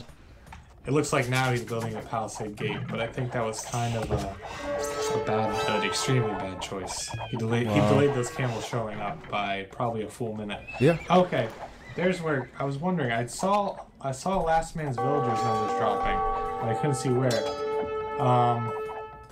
It was his woodline, right? Chris transported a village? No, he didn't transport a village. He just walked a village around and dropped stables behind Last Man. But Oladushek has more than enough knights to fight this off. That's for sure. And those camels that were there to help out, They only now they got +1 armor, so it will be tough for them to actually fight against those knights. Yeah, I wonder. Well, it's 4 knights. Oh, get out of there, Oladushek. Don't take all that damage. Oh, he's gonna lose so many knights there to those camels. So what's going on with Oladushek? Is he just not able to keep production up at the moment? Okay, he's going for 3 TCs. He's got farms, but I don't think he'll be able to keep 3 TCs and 2 stables going right now. Do you mean Oladushek now? Yes, Oladushek. That's for sure. I mean, the amount of farms, it wasn't sufficient enough to maintain villager production and knight production. Now he has a decent number of farms, but still not enough at all to maintain 3 TCs, villager production, and double stable. Right, so now we see Lastman. He's dropping a castle behind his walls on Chris, in range of Chris TC. Dynandy, this is game 3. It is a loser bracket. Yes. Oh, is that?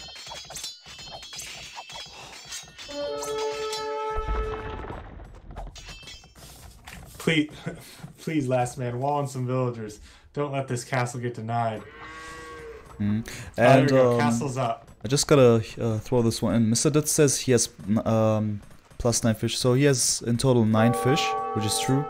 But it was in this pond here, and we only got those little shore fish left, and this is no more, you know, big deep sea fish left.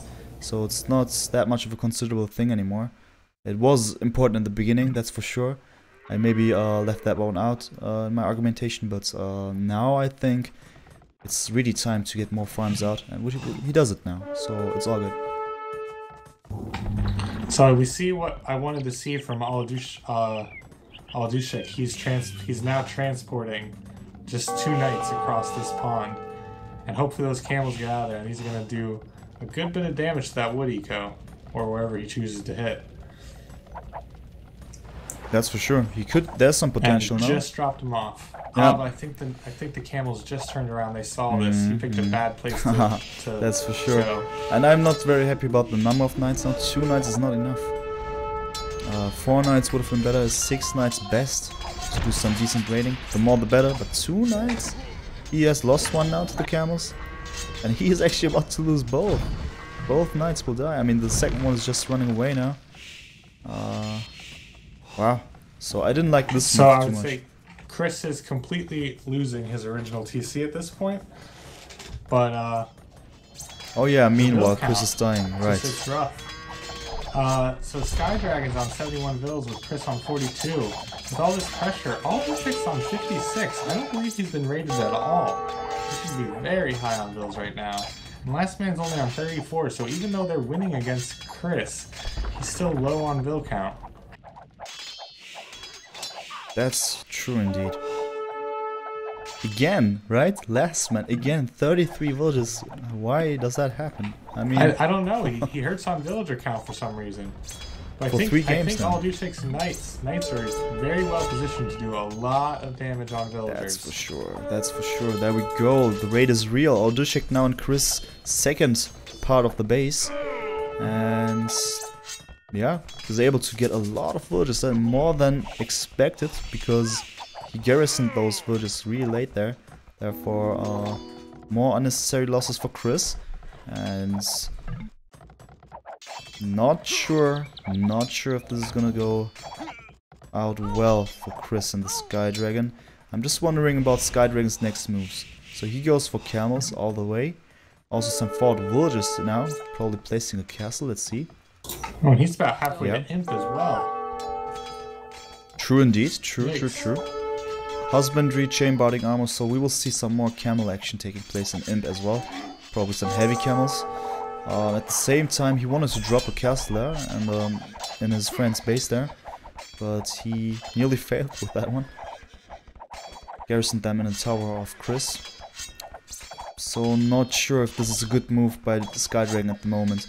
I like that he goes for more camels there, which is really important now. Now that the enemy goes for even more knights, 3 stables now, so we can expect some more stuff. Probably some cavaliers incoming later. Paladins, I'm not sure, but cavaliers for sure. And yeah, question. Is this placement, is this attempt to place a castle here, which was actually intended here by those villagers, and the amount of stone, is it the right thing? And I believe it's not anymore. TC is being dropped. Also another castle is being dropped. So Lastman actually trying to enter Chris' base by step placing more castles. Oof, tricky stuff. I think that castle's a weird thing to do though before taking down that tower. The tower was already in place to stop this castle from going up, so that's a pretty weird decision. True indeed, true indeed. I would have maybe got a ram or a mangonel out first and have that tower a lot more hurt before I made this choice. Heavy camel coming in. Heavy camel and plate parting arm coming in for Sky Dragon. Yes, sir. So that's gonna stop night raids for a while. For sure, that's for sure. So even after all this raiding, Chris went down to 33 vills, and him and Lastman were tied for the moment at 33 vills apiece. Lastman's at 36, and Chris is at 42. So Lastman seems to have some sort of trouble with keeping his villager production up. I'm not sure why. He has 3 queued in 1 TC, 0 in the other case. He just queued up. Yeah, there's something going on there that he just has trouble keeping his villager production up. I see. But he is getting slung by Oladushek at the same time. So yes. He definitely wants Lastman to continue this forward castle push. And yeah, he managed to get up this castle, which was really smart, because you can see those resources. And it could be quite good for Oladushek and Lastman now, but I'm wondering now. Squire's plate mail armor, also Halberdier was being tagged by Oladushek.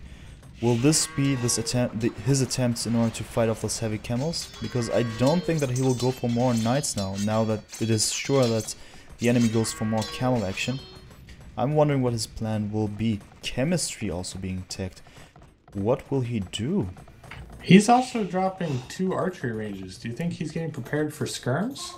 I think it's gonna be hand cannoneers? Question mark? If he goes for chemistry? Not sure about the tech tree. Chemistry. Maybe. I'm really worried.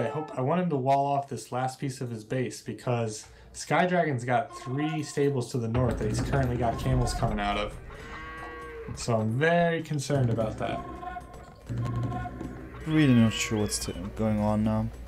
Cavaliers. That makes sense. I mean, initially, but now that the enemy has camels, I'm pretty confused right now. The Halberdiers, they make sense. There it is. There's what I was worried about. Those camels are going to run right into the base. He never finished off walling off way to the right. Yeah, I see it. So Oladushek's going to get raided pretty hard here. Oh yeah, this is going to be really awful. Yeah, a 3rd archery range going up? I mean, I can't think of anything. Oh, yep, hand cannoneers now queued. That's what we're going to see. There we go. Don't understand it, though. At all.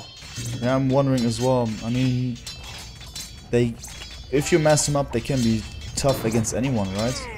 But at the same time, I'm really not sure because so far we haven't seen any infantry whatsoever. I mean, from the enemy side. Therefore, can really not explain that one. Yeah, so these 5 camels in Oladushek's base about to do way too much damage because he had nothing prepared to do with this. Wow.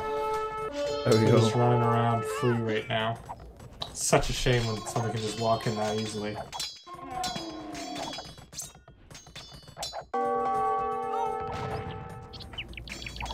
Nope, Oladushek is thinking the same though. He's about to drop 7 Cavalier off into Sky Dragon's base, so that'll be good.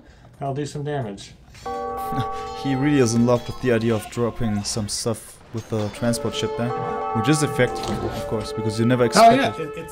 It's effectively free raiding. If he drops this off and goes after that TC in the center there, it'll all get cleaned very easily. There we go. Now it's gonna be really tough because there's only 1 camel to save the day there, and it won't happen anytime soon.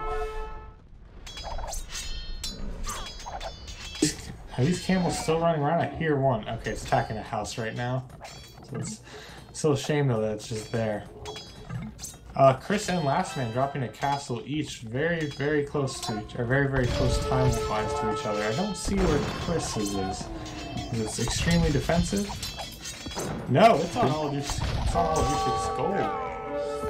Where is it exactly? Oladushek's gold? Which one do you mean? Look at, his base, and then look to his leftmost gold that is, how you would call it, forward, towards Lastman's base. I'd go left of where you're looking. Left. Down, Alright. down a little. Down. Oh yeah, now, oh my god. Them eyes blind. Alright, there we go. Okay. Good move, good move. Down a little. I found it now. Missing I found it now. I've seen it. There. Stop right there. Wait. Exactly. Alright, there we go. So yeah, that's actually a good move there. But I think it was quite too late to do this. He could have done this way earlier, expanding to the right hand side, pressuring Oladushek with some castles. Would force him to, you know, find a solution. Which means that he would need to go for siege workshop type of units, or maybe castle type of units, talking about trebuchets, which would then slow down his cavalier production. Oladushek has, he's got bombard cannons out already, and he's been doing work with them. Yeah, right, on the left hand side when he was trying to, I mean he is actually, he's not even trying, he is successfully invading the enemy and now some camel archers as well. I like this one. Oh, the camel archer coming in from Skydragon. Really good, because this is a really great answer. If the enemy goes with mass halberdiers, for instance, they would be quite effective to fight that one off. Yep, that'd be. We can definitely see the circle of counters working its way around right now. Exactly. It's always very good to see. Always enjoyable to see. I'd like to see either a stronger push or more raiding. For the first time, Oladushek and Lastman combined have more villagers than Skydragon and Chris than we've seen in all of these games of this match. Finally. So Oladushek has been slinging Lastman so that now Lastman can get up to the Imperial Age. But I still don't understand why he's struggling so hard. He's 85 vills and he's having more trouble clicking up to Imp than Chris is. I don't quite get taking it. Those bombard cannons could have taken it down if they weren't focusing on that mining camp. Oh, that would have been great to see. Yeah, I see it right now. Still, Chris is taking a lot of losses there. A lot of losses. And Lastman also now clicking up for Imperial Age. Well. Do you think... You might want to speed up a little bit there, am I back a bit behind again? Just a little bit. Oh yeah, I see. Oh, just a teeny bit there. Oh wow, that's quite some stuff that I've missed. Oh wow. And finally, you see some Chirris. Where he could have taken down the MTC if only he was firing at the right spot. Unfortunate. Ooh, Oladushek now teching into Paladin. Well, Chris is only giving up to Cavalier now. I think that would be... Oh, he's got more bombard cannons taking out that TC, the castle that Chris had dropped on him. So I think we're finally going to see the hurt put on Chris here. Tied on his base. But while we do that, Skydragon's going up to 106 vills. He's looking to carry for now. That's for sure. That's for sure indeed. The Genitors are doing some work there as well. Didn't expect this one to come, but it actually makes sense because Lastman went for some camel archers for a good counter. At the same time, wondering now what the next moves are gonna be. Paladin incoming, right? So Oladushek will continue his knight ratings there. I wonder when his next transport ship will deliver some more knights into the base of the enemies. I would like to see that. Yeah, I mean, sure. There's no reason to stop that. If he... Right. What can he hold? I believe 5 or 10? 10? 5. He holds 5 at the moment. Even 5 paladins would be a pretty big deal to just have on a wood line right now. So even more Genitors are being produced, and now I'm wondering why, because there were a couple of camel archers here. Now there are 5 or 6 of them. But there's a huge number of elite Genitors. what about the resources actually here? The distribution of that. What about Chris first of all? Who is still going for a lot of stone there while he's being raided by a couple of paladins there. He needs to be really careful. He lost his TC there. Chris will be out of the game very soon if it continues like that. Yeah, Chris down to 33 vills, 36 pop total. Yeah, I guess No it's military. kind of over for him. It's just a question of what can he do in order to be any kind of support in this game. Because Skydragon still seems to have chances here. At the same time, I mean, he has some gold left here. That's good for him. But it feels like as if he doesn't want to invest any more gold into any more gold units now. I wonder why.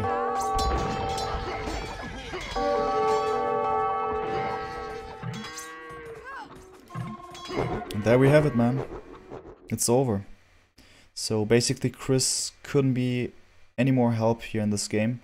Skydragon would have been alone, and he alone was not strong enough to beat those two opponents there. Oladushek, I wouldn't go that far to say that he was unbeatable, because there were some attempts. I mean, there are some possibilities to just counter him, especially if he goes for Paladin, and you as Berbers, then there's a lot of chances to fight this one off. But it's easier said than done. Therefore, I'm glad that it's for Oladushek+Lastman, because now it's 2-1, right? And we will have a beautiful fourth game with Khmer and Slavs mirror. Yes, I'm very glad to not see a 3-game sweep. I think I looked at that last match pretty biased though. I was just pretty much watching Oladushek+Lastman the whole time and seeing what they could be doing. Yes. I'm continuing to be concerned though about Lastman's villager production. I'm not sure why he's struggling so hard on it. Right, maybe we're missing something there, something crucial, but I really don't know why it is like this. I'll try to keep a better eye out for it, but I'm not sure. Yeah, me neither. We should definitely put an eye on that. Oh yeah, Husky was asking, by the way. I couldn't answer to that one. And now he even wrote that one in German. So the question is if I will stream on my own channel later. And I guess I probably will not, even though it is completely in the frame of time that I would stream. But I'm kind of tired because I just came back from Hamburg. I was at Neely's place meeting all of those others, and I'm just dead honest. It would be really reasonable of me to go to bed early, so I guess I will call it after this. But first of all, we gotta finish this one, and I really hope that it will be 5 games in total, because this is gonna be really exciting. So I hope that Oladushek and Lastman will even win this one, so we have an epic 5th game there. What do you think? Oh, I've got to go right along with you. I'd love to see this go to game 5. I'd love to see Lastman prove us wrong as haters. Show us that he can get to 120 vills in no time and us be surprised. So clearly I've been waiting, or I've been swung. I'm rooting for a team now. I shouldn't be, but I am. Ooh, Apollo giving us a heads up that there's now 3 minutes 30 seconds on the spectator delay. But why is that? Strange. That's strange to see. That's for sure. That's really strange.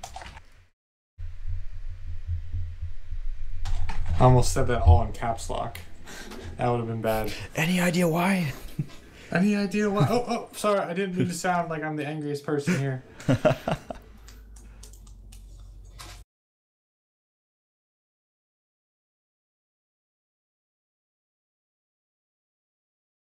I'm just realizing something, you know?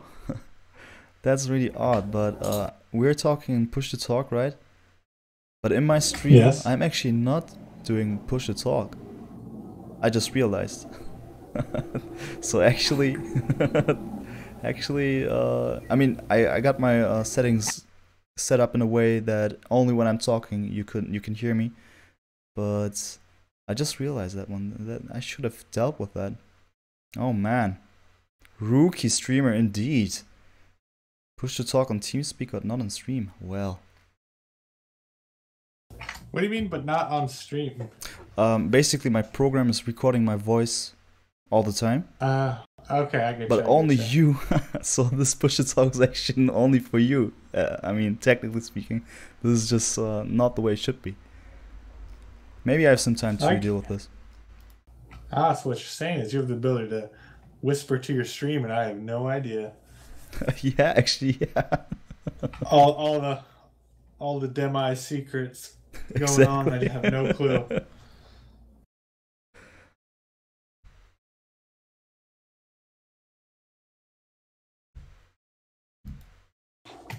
I mean, we got a lot of spec delays, so I have enough time to deal with this.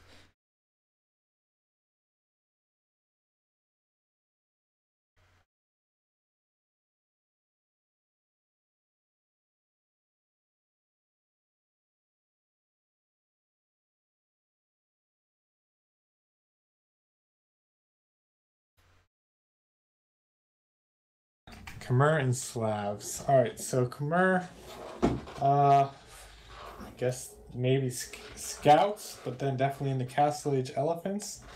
Slavs, I'd love to see Imp Slavs and see Drazina get used.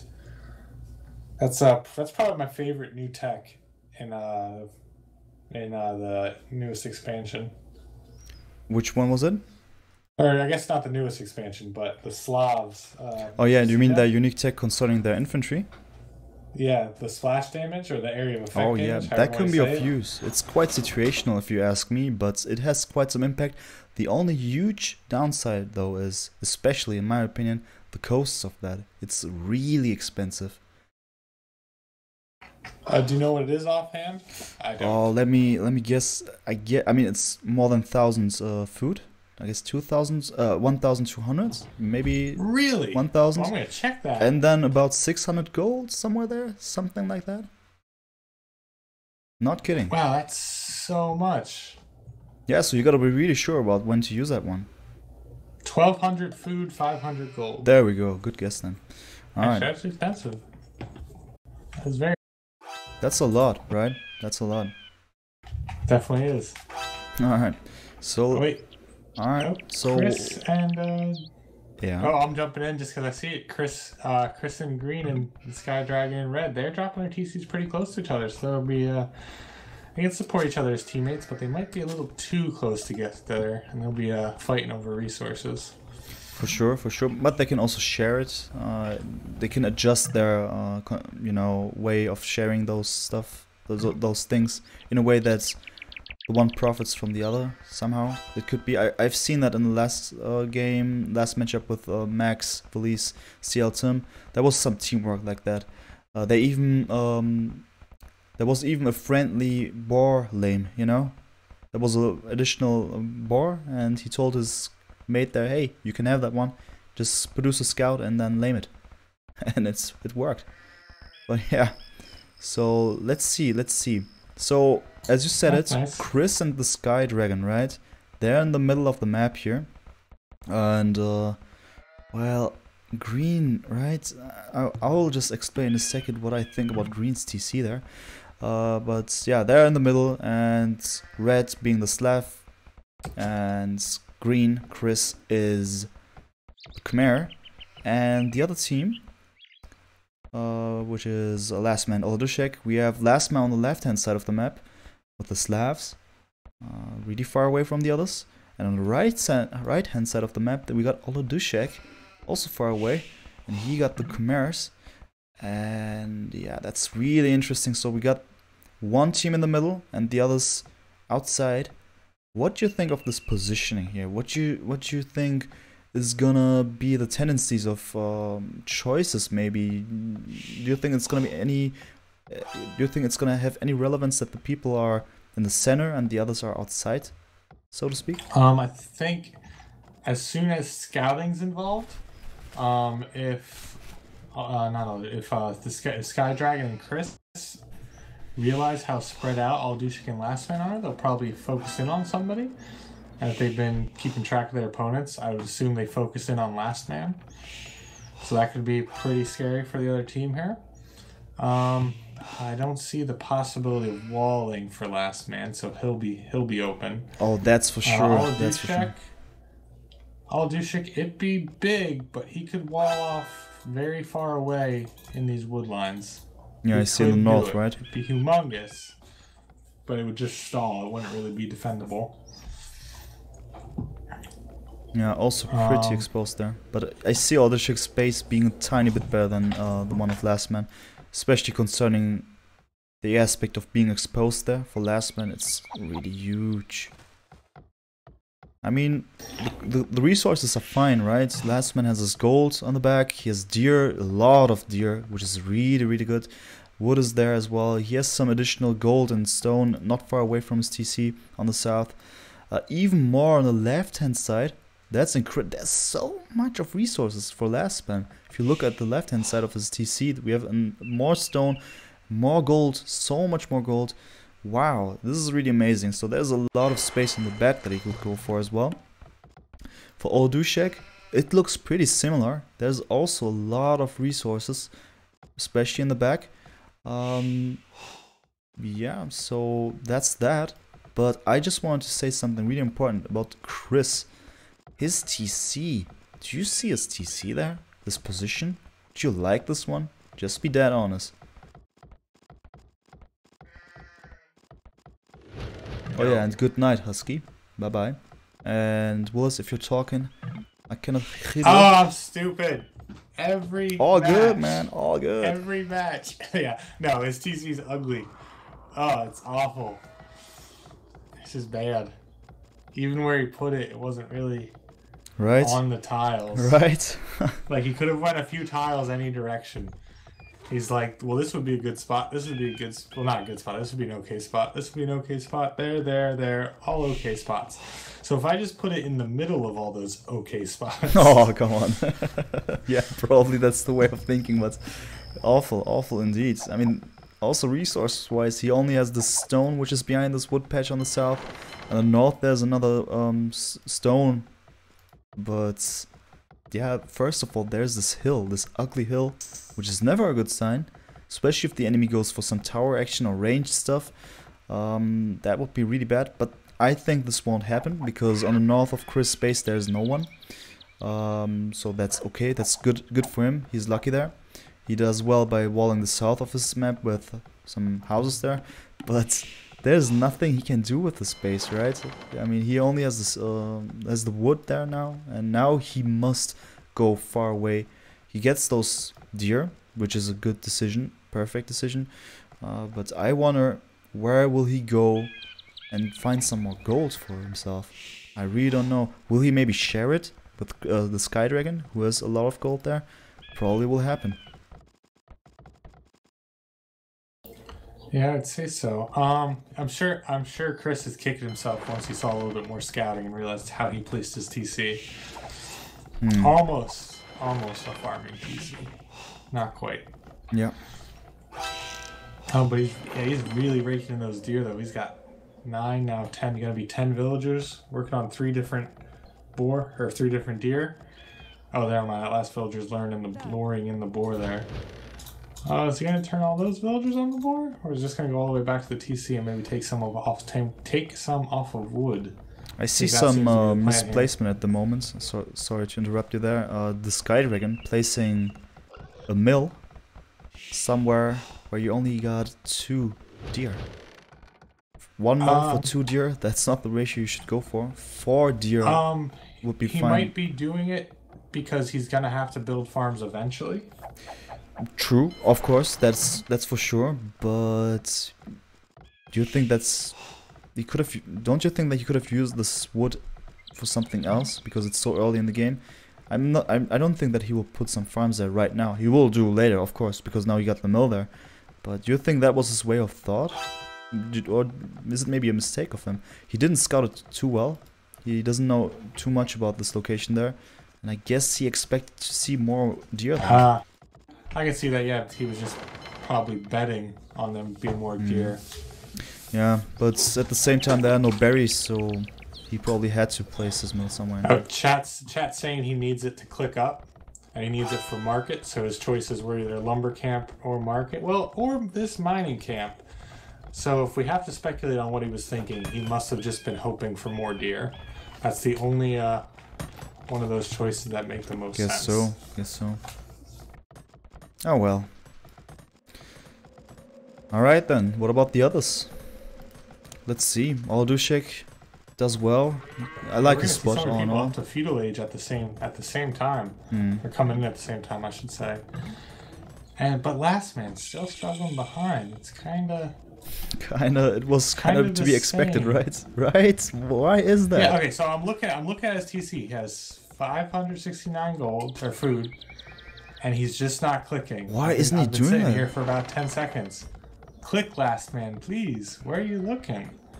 Oh my god, 600 food. 20 seconds. There we go. Okay, that was about 20 seconds. He could have had another village. Oh yeah, he clicked up. Alright, I see. Oh man, come on. Sad. Hate seeing that. Wait, Oladushek just clicked castle? What? You see, that's what I'm talking about. That's what I'm talking about. Last game I was complaining why, and now that's a proper castle age on Nomad. 1724 Nomad fast castle. That is really good. Oh, because he's Khmer. I'm looking for the buildings. I'm like, how is this even possible? No, he doesn't need him. He doesn't need him. That's really good. That's just perfect. So I don't know what he will go for. Yes. But see the same with Chris. What will he do? He placed that market anyway, right? So what is his next move? I'm kind of excited about this one especially. Well, clearly his next move is to start trade. It's got to be the reason. It's trade. You mean those forwards trade cards? Yeah, forward trade cards. Didn't you know? You right. can Trojan horse them. And I heard that there's some kind of synergy if you put a dog and do those trade cards. It should be right? So double trade. Yeah, man, that's legal. Well, it actually puts to the power of 2. Yeah, exactly. So it's like amazing. This is the same. It would be 30. I guess it would be like 30 gold. It'd be like 30 times 30. It's amazing. Yeah, right. I heard that because it was Nilly who wrote that guide actually, because he talked about this in his own tournament. I guess 2 or 3 days ago, where he said, when you are being converted, right, by a monk, and you don't have husbandry with your knight, and you do double right click to run away, you get husbandry for the time you are being converted. Yeah, exactly. I mean, I know, the pros sometimes share some of their secrets, but I'm just surprised he shared that publicly. Yeah, I was so confused at that very moment. I thought, wow, how could he? So yeah, so we see there's some pro actions taking place, but I'm sure that Oladushek has his own reasons to do that. Who knows, maybe he will go, he goes for War Galley, most importantly, right? That's interesting, so he wants to win water. At the same time, placing a stable. That's how he gets fire. Okay, duh. It's so he gets fire ships. You should have seen my face of like, why the heck is he building war galleys? Now he just wants fire ships. I get it. Judgment taken back. All good. No problem. Is this fire galley gonna live? Okay, wow, just barely. So he'll be able to clean up Sky Dragon's fish, which is good for his team overall. I'm very happy to see that. I'm not happy to see Lastman behind in villager count already. Oh well. Man. I'm sad. Yeah, I'm pulling for him. I want him to do well. Yeah, me as well. I want the same. We are not bashing on him as in, oh my god, what the hell, but it's more like, that's so unfortunate. I want him actually to be even more efficient on his TC there. So, I believe Chris just started slinging Sky Dragon? Did he? Okay. Interesting. Yes. So Lastman go up to castle? Wait, I just realized I missed the other team going up to castle. So... But why the sling? Why the sling now? Yep, I think Chris is thinking full sling. He's giving him all the res again. Interesting. I'm sure he has his reasons to do that in order to push the Sky Dragon even more, but let's see about his approach in the first place. What is he about to do? So we see some knights. Now the question is, and we didn't talk about this one too much, what are the options for all of the players? The Khmer's being one of the most unexplored civs so far in Age of Empires yet. I mean, they're one of the newest, of course, but so far no one has done any maths properly to, you know, find some stuff that one could really use for his or her own advantage here concerning the Khmer bonus. I mean, clicking up fast is one thing, right? But there's even more bonus to that. And we see some monks now, as well as some battle elephants. Question is, where will he go from there? And does he know about the knights from Sky Dragons? Let me see. I don't think so. No, he doesn't. No, he doesn't at all. No clue. Alright, I see. But elephants will do work against knights, but they're already in the sure. monastery up for Sky Dragon. So that's always worrisome. So what would you like to see him mix in, though, to deal with the fact that there's probably going to be monks waiting for these battle elephants? Yeah, that's one way to go. Monks against battle elephants. That's what you should do. But now we got 2 battle elephants, so it's gonna be tricky. Let's see. So the monk has been used in order to catch a relic there. And the first combo is taking place. Uh-oh. Yeah, he just delete. Don't even. He didn't. Oh, he didn't double. Both. He didn't double. Delete both. He won't. He will convert scary. back. He will convert back if it. Okay. Yeah. It didn't work. Okay. Well done. Well done. Whew. But yeah. Wow, that's 10 knights incoming. Just got on garrison from that. Wow. That's. Whoa. Oh man, that's a lot. And they have +1. That's good. That's good. I mean, for the Sky Dragon, obviously. And yeah, I was surprised for a second because I was asking myself, how did this work? Obviously, because of the slinging. Makes sense.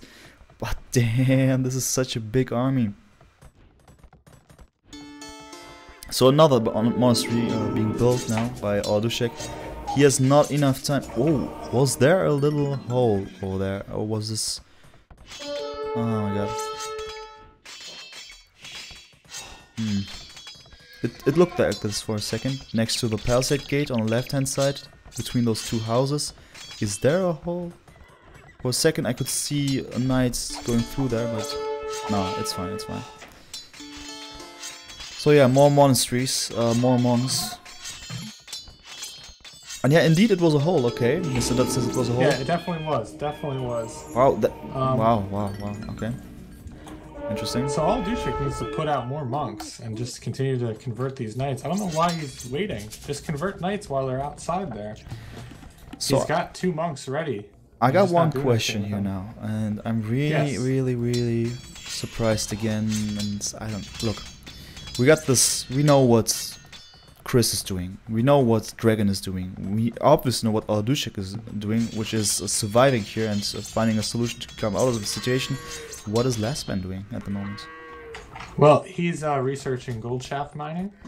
Extremely critical to this situation. Who knows, man? I mean, it unlocks triple husbandry. Yeah, obviously. I don't know what else to say. I want to see him. I don't know why I'm pulling for him. But I want to see something different from him. Yeah, that's I'm for not sure. sure what to expect. I was wondering, is he slinging or something like this? Am I missing something? I mean, then it would make sense if he goes for the gold tax, but at the moment, I really don't see too much. I've been on Oladushek's point of view for a while, and no, he's not slinging him. Right. Oh man. I mean, he goes for 3 TCs. That's good for his eco, obviously. So he tries to go for some boom, but unfortunately, he's so far behind. Really, it's. I mean, I understand why Chris's score is that low because he is slinging. Obviously, makes totally sense then. But for Lastman, I'm wondering now what is his plan anyway? So 3 TCs. This looks like a proper boom then, but also villager count 31. It could be worse. So, but still, he's a lot of villagers behind. That is really unfortunate at the moment. I would like to see Lastman doing some action just like in the last game. He actually managed to cause some trouble there, assisting Oladushek as much as he could. So, yeah. Hope to see something. Yeah, I'd like to at least see where he's going to see what he's doing. He's upgrading to pikemen, so maybe he's just thinking full pikemen or maybe full POW. He needs many more farms. Okay, he just seeded 5 farms. Okay, good. Maybe he'll catch up because Slab's farms work faster, but he's got a long way to go. He's got, yeah, as well. He's got a long way to go. I also don't like that the way he deals with managing his lumber camp there. Oladushek's doing pretty good with monks right now, converting every knight that gets thrown at him. It's nice. Oh, well done, well done. Looks good. That's a huge mistake of Skydragon going in this battle. Yeah, Mr. Dutt saying Red's having trouble killing purple even with Sling. Well, that's one of the things we need to defend with 7 monks. They can send an army at you, but if you just decide, hey, your army is my army, it's really hard to push. True indeed. Well done by Oladushek, I gotta say. Yeah, so Lastman now has, a dozen or so farms up. But Chris is way ahead of him farm-wise, so he's got some catching up to do. So he's got pikemen being built. Oh, he's got a lot of pikemen queued up. Pikemen and a mangonel. But nothing actually at his base. So Skydragon's just going to change focus here and throw knights at Lastman. It's probably going to do some damage. Okay. I'm really wondering what's going to happen here now. Also, he just got those pikemen queued up in 1 barracks. Unfortunate, really. And Skydragon actually advancing to Imperial Age. Good stuff, good stuff. What can we expect from him now? Do you think he will go for more knights? He probably won't. He's building up those barracks here. I'm wondering what his plan will look like. Oh wow. So Oladushek pushing forward with these monks, grabbing Skydragon's buildings and then just really good.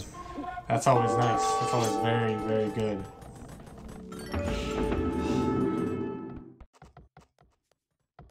That's true. So looks like Lastman might have cleaned up his base. I'd like if he started putting some walls to help him out here. I don't know which ones. Oh, and he's going for a castle drop. Maybe this has kind of been Lastman's flavor. He seems to like castle dropping. Yeah. And it might be the right time because Skydragon's got his hands full with those monks coming on his right. And he doesn't have many units on the field because he clicked up to Imp, so this castle might be timed pretty correctly. It's going near Chris's first TC on that wood line. It's not going to do too much, but it is going to take map control. Yeah, why not? Of course, it's a good way to, at least his army will be safe, right? When some enemies will approach this army of pikemen and mangonels, they won't be able to get at this very position because of the castle, so that's good. But at the same time, I do not understand what's happening here. I'm really super confused now, because there's a huge army of pikes being produced by Lastman and Skydragon, right? Why does Skydragon do this at the moment? Why is this a pikeman warrior at the moment? Am I missing something? No, it's definitely a pikeman war. And Lastman, yet again, didn't quick wall his villies in, and this castle might not go up. It's way closer than I think we'd like to see. 92, villagers getting poked. Oh 97, man. It's up. Is it? I'm always behind a couple of seconds. There we go. Oh wow. Oh, I'm sorry. No, it's all good, it's all good. I'll just deal with the game volume for a second, because I feel like it's a bit too loud. Options. Oh. With that, we can say Oladushek continues to push in with these monks, grabbing so many buildings on the way. Skip the stable for some reason. I'm worried about that. That might cost him. He should go back and grab that before it's a big deal. Wait, who teched into halberdiers? I really don't understand what's happening. Which one of these guys actually teched into halberdiers? Okay, okay. Yeah, Skydragon is with halberdiers, right? But why? Wow. Why? Well, with those, look how many halberdiers Oladushek converted. 1, 2, 3, Yeah. 4, 5, 6, 7? So why not going for scouts, basically? Just put up some scouts. I mean, you're being slain. Well, he can't, because Oladushek keeps converting his buildings. But there's still that one stable there that he hasn't grabbed for some reason, that instead he's destroying. You see, he's getting his buildings converted. That's a fail, okay. But then he goes back and builds barracks and puts out halberdiers. Why just I don't know why didn't he just build some stables, some freaking stables, and then just get those scouts out? I'm Maybe really he was confused. specifically thinking he'd see elephants. Well, I don't know what Oladushek was just focusing on, but what's this fight? Because he just threw all of his monks away. Like, there's gonna be a couple survivors. Oh. Not like 6 Oh, down whoa, there whoa, necessarily. okay. Oh well. So actually, all of them are kind of failing here and there. They all have their Titanic-worthy moments, it seems. And Last Man's doing me proud. He's got that castle. He's got 2 mangonels pushing. He's got a pikeman poking a villager to death. Oh, this is great. With the hill advantage, doing 5 damage, my man. It's good, it's good. I mean, Nice game. I'm actually impressed that Lastman is able to push in. He is actually dangerous enough to push Chris back here. Chris has another TC over here on the left-hand side of his base. So still, it looks good for Lastman at the moment because Chris has no way to push this one back here because he has no military. 0 military to be precise. And at the same time, I really don't know what is happening here on the right hand side between Oladushek and Skydragon. I am just confused. Really. Yeah, it's a weird matchup. He keeps making hounds, Oladushek kept making monks, but now Oladushek is switching over to long swordsman. So that's gonna be great. Yeah, Skydragon great. put his money, put all his res in the wrong place. Well, not the wrong place, but with that coming in. And Oladushek took that stable. I'd like to see him build elephants out of that really close stable, but it looks like he might be saving up for imp. And I kind of disagree with that. I think you should push his advantage and say castle age right now. Right, And just keep going in. right. I don't feel like there's any urge to go for imp. Especially this game looks to be... I don't want to say it's over for Dragon and Chris, but Oladushek and Lastman certainly applying a lot of pressure here. Even now coming from the water. Yeah? Yeah, I interrupt this cast for a special message. Last Man has the most vills. Yes. 71. Yes, that's The what I next like to closest see. 57. That's what I like to see. Feels good, Last Man. Feels good, man. Yeah, definitely. I'm proud of him right now. I'm really happy about this. Lastman even had the top score for a second there, at least in his team. So Another castle going up. All That's over, great. Skydragon's farms. Caught in range of TC as well. Cool. And he continues to build more and more barracks. He will win this game with pikemen alone. Oh my god. I mean, okay, we gotta be fair, right? Especially in Imp, going mass helps and siege, there's literally no way, it seems, to fight this off.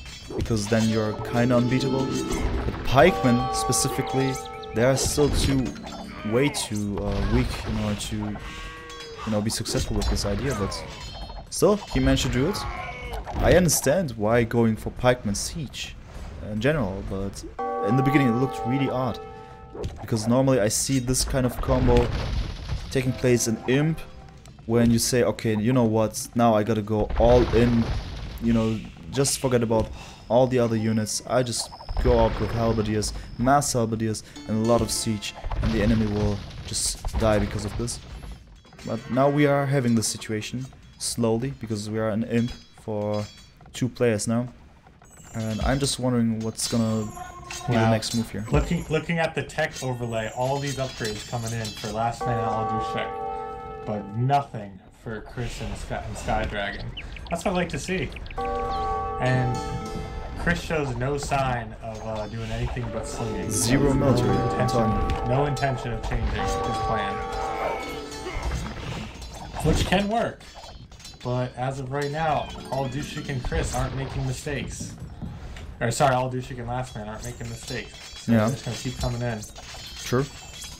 But I'd still like to see some more a couple of elephants next to it. I think it'd be really helpful right now. Oladushek only at 62 vills when he hasn't been rated for a long, long time. He should get those numbers a lot higher. Especially with 3 TCs. I'm not sure, am I missing something here? I don't even know. It feels as if I'm completely missing something here. Or we both are missing something for this very matchup here. I am really confused though. Somehow it makes more sense now, especially Lastman's moves. They make totally sense now. Halberdier's Siege, okay, we got it. But now Oladushek is suddenly weird with, you said it, 62 villages? Why? Why? Yeah, I'm not sure. And Lastman dropping a castle to the north, kind of near Green's Market. Questionable place. Maybe he should have been more aggressive with that and put it on the gold that Chris is mining. Oh. Wait, maybe he doesn't know it's there. Oh, he does know it's there. That's a questionable castle. I'm not sure it's really doing much. Which castle do you mean? We've got Chris has a market all the way to the left of his base. Yeah. And Lastman's putting a castle that direction. Oh yeah, that's maybe not. I mean, he definitely will be securing his gold over there and also the woods, but it would have made more sense if you put it really close to the gold. You're right. So I guess I kind of understand Oladushek now. I had to think about this for a while, but I guess what he did was investing all of his resources first of all into military, as in he did long swordsman. And he even teched 200 swordsmen, so that's one thing, which could be an argument why he didn't produce any villages anymore, because he wanted to spend all of those resources into military by having an incredible push, just like 20 knights fast castle, you know, where you just don't produce any villages anymore and you go out for critical mass of knights to kill your enemy. Old school tactics there. But now he has nearly 1,000 food. And he stopped producing military, and his TCs are working now. Yeah, so take a look at Lastman. He's got he had 2,000 food and 2,000 gold in the bank. That's weird. Especially the gold. That's not a good sign. No woods, but 2,400 gold. That's weird. That's very, very weird. Are they trying to confuse us on purpose? Was it the reason why they they slinging the gold to Oladushek? But we would have seen it. It's not taking place. Chris is the only one slinging at the moment. There we go. Again, tributed to 125 food, wood, stone, and gold. All goes for Dragon. Which makes sense. Yeah, slinging. It's all good. Who has some heavy scorpions now, boyars. But at the same time, he is losing a lot here to the 200 swordsmen. Got ballista elephants coming out from Oladushek. That's different. Maybe a little bit late. They would have been more effective when we saw a lot more halves on the field. Maybe not so much right now. Yeah, makes sense. I am questioning though why he has so much gold, food and gold in the bank. Why aren't we pushing with it a little bit harder? Really, there we really go. Confused. I don't know. I really don't know. But what I know is, it certainly looks like Lastman and Oladushek are going to, you know, get this one decided. There we go. It's 2-2, right? Yeah, it's 2-2. It's tied. Okay, so we will have one more game, right?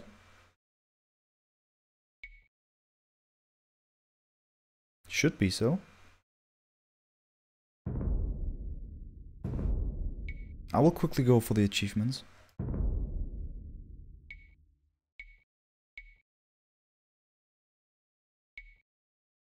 With this. Yeah, so there we go. Chris was the slinger. Oh, Lastman also slung, okay. At least not even that little, okay. Alright. Still. All in all, odd, really odd. And Lastman Oladushek won this one, which means we will have the final game of the best of 5 between Oladushek, Lastman versus Chris and Sky Dragon. Cool stuff. I'm definitely excited. Definitely excited to see game 5 here. That's what we were hoping for. And game 5 is gonna be teams choose between Magyars, Britons, Vikings, Ethiopians, Slavs, and Byzantines. What do you think? What would you choose? Will I rule out Viking? Vikings. Vikings is such a hard topic. They're bad late game. They used to be OP on water, but now they're not because they're lacking fire galleys.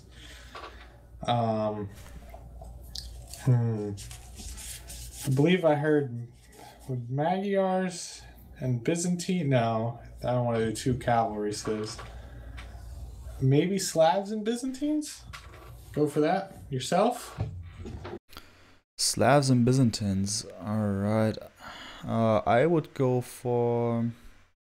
I mean, it's on Nomads, so it's always difficult. I would go for Magyars. Maybe... I mean, in combination with Byzantines, it would make sense. To a certain degree, Magyars, obviously, great scout rushes. Byzantines, late game, I see them shine. I also like Ethiopians, I gotta be dead honest here, but for other reasons. So I guess, yeah, Mr. Dutt always also saying Magyars and Byzantines. Yeah, Byzantines win water and then smush Magyars land. Yeah, Magyars definitely land. I mean, if I would go for one, I would choose Magyars for sure. And I would want my mate to be Byzantines probably. Because of the late game. Yeah, well, when you put it that way, that's why I'm here to learn. I might have some of the technical skills of casting down, but I got a lot to learn in the realm of AoE here. It all comes with a routine, you know. One day. I mean, I still have so much to learn. I bet that there are even people who could make sense out of the last game now. I bet that there are some theory behind of what we've seen. I mean, so far we could find some reasons for a couple of actions there, but in the end, especially Oladushek was kind of confusing in my opinion in the end with his eco management, the low villager number. So who knows? Maybe there's a reason behind that, and maybe one day we both will find out about this. Well, little do we know, Last Man is a performer, so he's actually been throwing the entire time. He wanted to come from behind victory.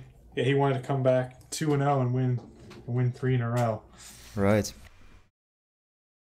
I wanted to be sure that nobody other than Last Man was going to be the last man standing. Oh, come on. Yeah, you're welcome. All right, we're gonna have to check the VO rules here.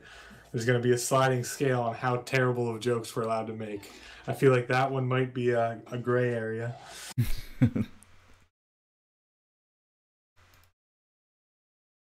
Last man wins this tournament from here. I'm clipping that. making sure he gets it. Yeah, I'm sure he would like to see that. Alright, game starting now. Let's go! Let's go.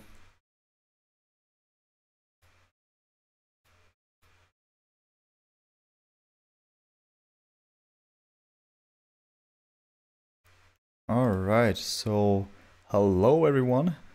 This is Demise Red. I'm here with Willis, and together... Hello! Hi there. And together we will show you the last game, the last match of the best of 5 between Oladushek+Lastman against Skydragon and Chris in the Nomad Battlegrounds. And we will start right away to tell you about the locations of the civs, of the players and their civs, and their colors of course. And let's just start on the right hand side because I can just easily spot this one because of the color in orange. We got Skydragon, who has the Magyars, there we go. And on the top of the map here, we got his teammate, who is Chris, obviously, and he has the Britons. There we go. And where are the others, Willis? Can you tell us, please? We've got purple Oladushek as the Ethiopians. He's about to get spotted by Chris's villager if he didn't already just get spotted. And very close to him, just slightly more centered. In the blue is Last Man, and he's playing as the Slavs again. Maybe that's his secret sauce. Yeah. Maybe that's what we need from him. Yeah. So let's see if Chris sees this. He must. Yeah. What do you think? What do you think of the positions of the TCs from Oladushek+Lastman? I mean, considering the resources as well. They're very close together. It's nice they're both on wood, but neither of them locked down a gold with that TC. Oladushek has a stone, but that's not really the best thing. Now, I will say I took a look at where their villagers spawned, and there really was no choice in the matter. Neither of them saw anything good within the first, 15 or so seconds. It's strange, or not strange, just unfortunate.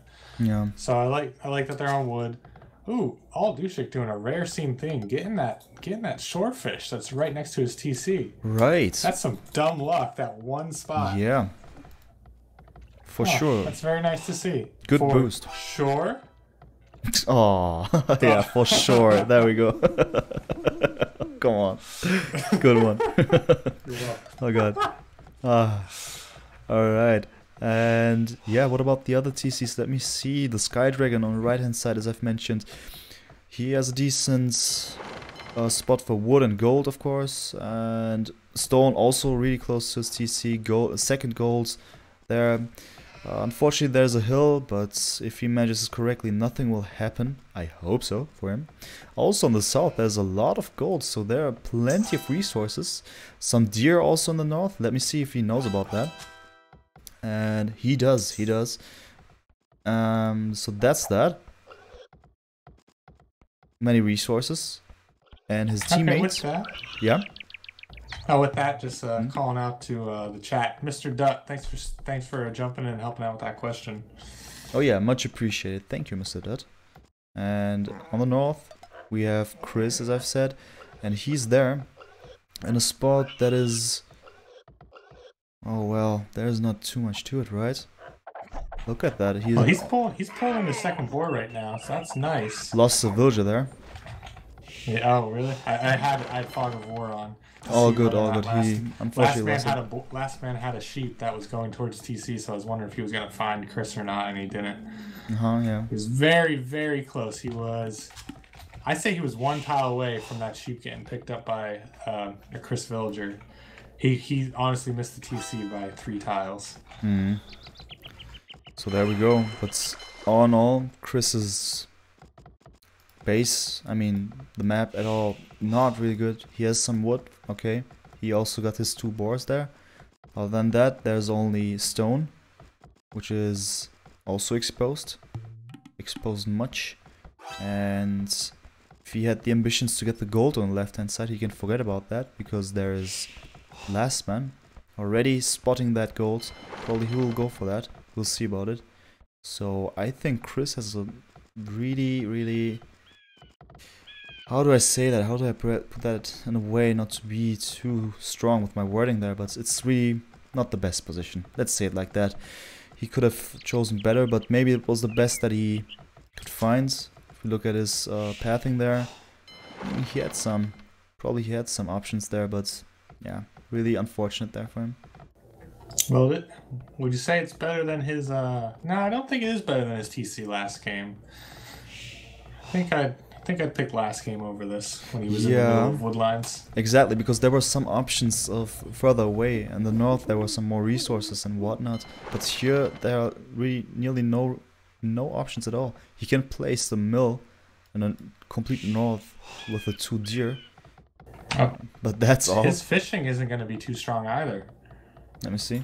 Based on where his dock is placed, he's going to have two spots of fish to go after before this gets inefficient. Oh yeah, so yeah, okay, maybe on the right hand side there's a bit more, there's this deep shore fish, but other than that, that's all, you're right. That's right. So not the best situation here for Chris, indeed. Sky Dragon. Those villagers are going north to drop that mill on that. They are indeed, right, for those 2 deer. It's not that great, but it's the best he's got. Exactly. If he has to build that, maybe he'll go after that swordfish. Oh, which he is. Yeah, that's good. So he actually has quite some options there, I believe. I mean, look, shorefish, 2 of them. That's good. Better than nothing. Plus 2 deer. Could be worse. Sky Dragon dropping a mill inside all of those deer right now, so that's really good. 1, 2, 3, 4, 5, 6 deer. He's gonna pick up there. That's nice. Really good. And he might even go after that other patch. I'm guessing they haven't seen that. Yeah, they must. I was gonna say, otherwise Chris would have dropped his on it. Right. This would have been a good situation there. And outpost being placed by Oladushek, so he just wants to be sure. About to find Chris. Oh, still doesn't see him. Dang, but Oh, I he guess actually they doesn't know. know. I guess they know he's close. I guess they know they're zeroing in on him. Alright. Yeah, so Chris, you can see that Chris forced dropped 2 farms a lot earlier than I'm sure he wanted to. And they're gonna fight over this gold. Chris has 2 villagers going, presumably to build to build a mining camp. That's gonna be a problem. This is gonna be a problem for sure. Oh man, this will be really, really tough. Let's see. He has a decent number of fish now, but this won't last long. Okay, interesting. Did you just see what I see there about the gold there from Chris and Lastman? Yes, he just walled in Lastman's villagers. Oh god. But Oladushek and Lastman, both going to be up to feudal. I'm not seeing a click from the other team at all, or the res to do it. So they're going to keep falling behind. Oh, I hope we see something this good. Let's see. We've got a solid about a minute 45 advantage, one team to the other. Come on, Oladushek and Lastman, put this to bed. Yeah. Or Let's drop see. a tower on that gold, or something like that. Would be insane for sure. I'd certainly ask for it. So let's see. Lastman is gonna be in fuel age way before him. He could go himself, put a watchtower there. That's for sure. You're right. But I'm not sure what Chris is going to do out of the situation, because if he loses the control over that gold, he's pretty much done with options. I mean, there is one more gold, but I don't know. We see it.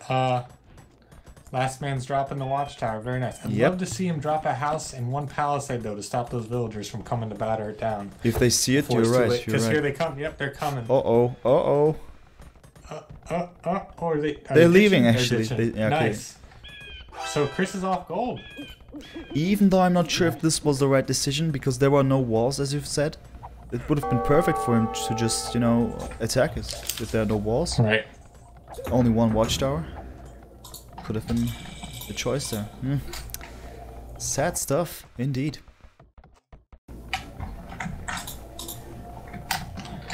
And Oladushek is dropping a castle on the stone near Chris. So that's going to go up as well. I am worried, though, with all this pressure on Chris. Sky Dragon's left untouched at the moment. And True as well. He could put some hurt in based on his positioning. He could just throw some scouts in. Maybe that's the plan. Once Chris realized, oh, I'm being pressured. Sky Dragon, it's your turn to do something. And that's what the plan is. Puffy fan. This is This is the losers bracket of the Silver Cup, and it's the. I think we're about 2-3 rounds away from the finals. Exactly, and this is the best of 5, obviously. And Oh, this is the last Lastman game. finally does some quick walling to get his help get his All tower up here. right, Yes, he's a performer. he is a performer indeed. Well done, well done. I like this a lot. Okay. Just barely, but it goes up. Yeah, counter tower is also there.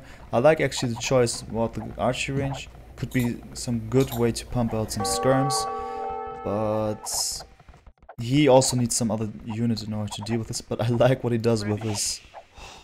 Oh my god! Now he's about to. Okay, I liked it for a second. I thought he was just baiting this tower for a while, which he did actually. So not that much of a bad move, but he is being pressured hard now. So I'm really curious what's Dragon's plan gonna look like, which is scouting obviously at the moment. Scout rush taking place really hard there. Oladushek taking some serious damage. A lot of wolves there in trouble. Spearman fights. Market being denied so far. Okay, not anymore. And yeah, a lot of villagers dying there. More than necessary. But Sky Dragon. Oh wow, down wow, to that's- 16 vills. Oh, why is that, Oladushek? Don't throw. You two are in a great position. Wow, and the tower now. So that's actually really well done by Sky Dragon. So while Chris is in huge troubles, the Sky Dragon applies enough pressure to bring Oladushek in a situation which can be even considered not that as bad as Chris' situation, but still the villager count is... Oladushek has about 5 villagers just standing in the scouts doing nothing. True. Just standing there. Oh my god, it's nearly over. It's nearly over. Look at this, Wow, 12 villagers. terrible. I mean, the good thing is he lost those villagers way later than way later than Chris was being pressured there. But now 12 villagers. Now the question is, what are you going to do about it? How do you come back from the situation? It's still really early in the game. We're 20 minutes in, and this is Nomad Battleground, and this is Nomad map. Therefore, doesn't mean that it's comparable to Arabia or Arena or some kind of other map. Still, oof. I'd like to see more pressure from Lastman. He's got a lot of food and gold. Would you go man-at-arms in this situation? With the res he has? Do you mean Lastman now? Yes, Lastman. Let me see. I mean, with the resources, About you 1,300 could. food. The question is, why would you now in this stage? Why don't you just click up? Oh, true. Oh, wait. Oh, no, that's Chris who clicked up. Chris must have abused the market. Yes, he has very little res in the Those are bank. questions. There we go. Now he has clicked up. I'm really confused about this again. Lastman pulling off some strats that are unknown to me, but still he does well now.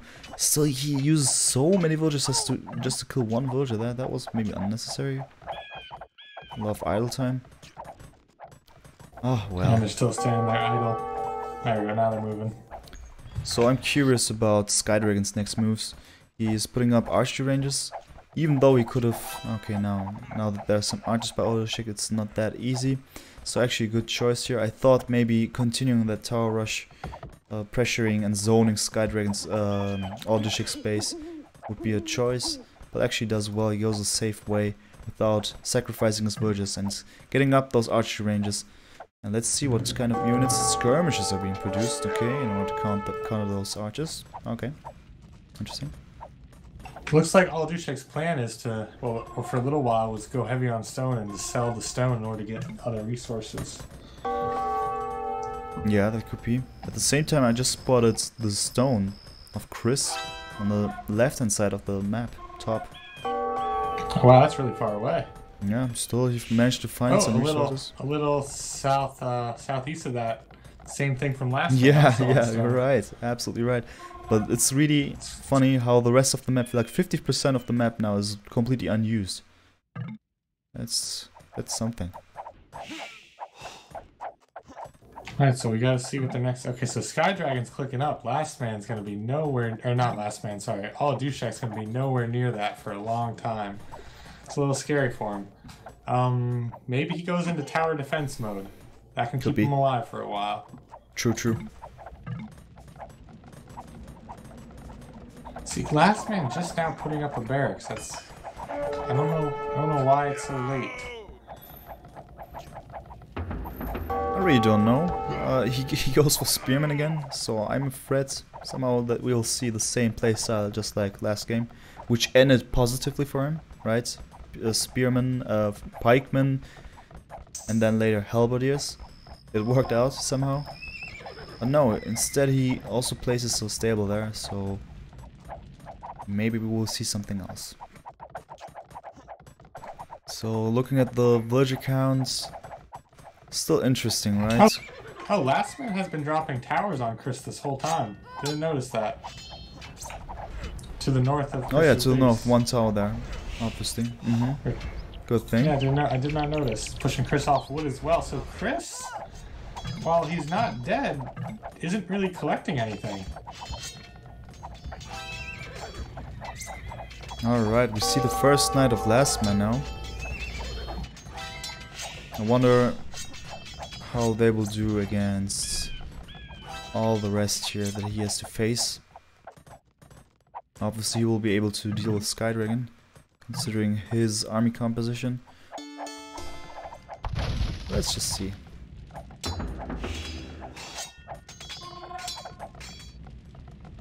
I got a couple knights from Lastman, so that'd be great to see that come in from the skirm.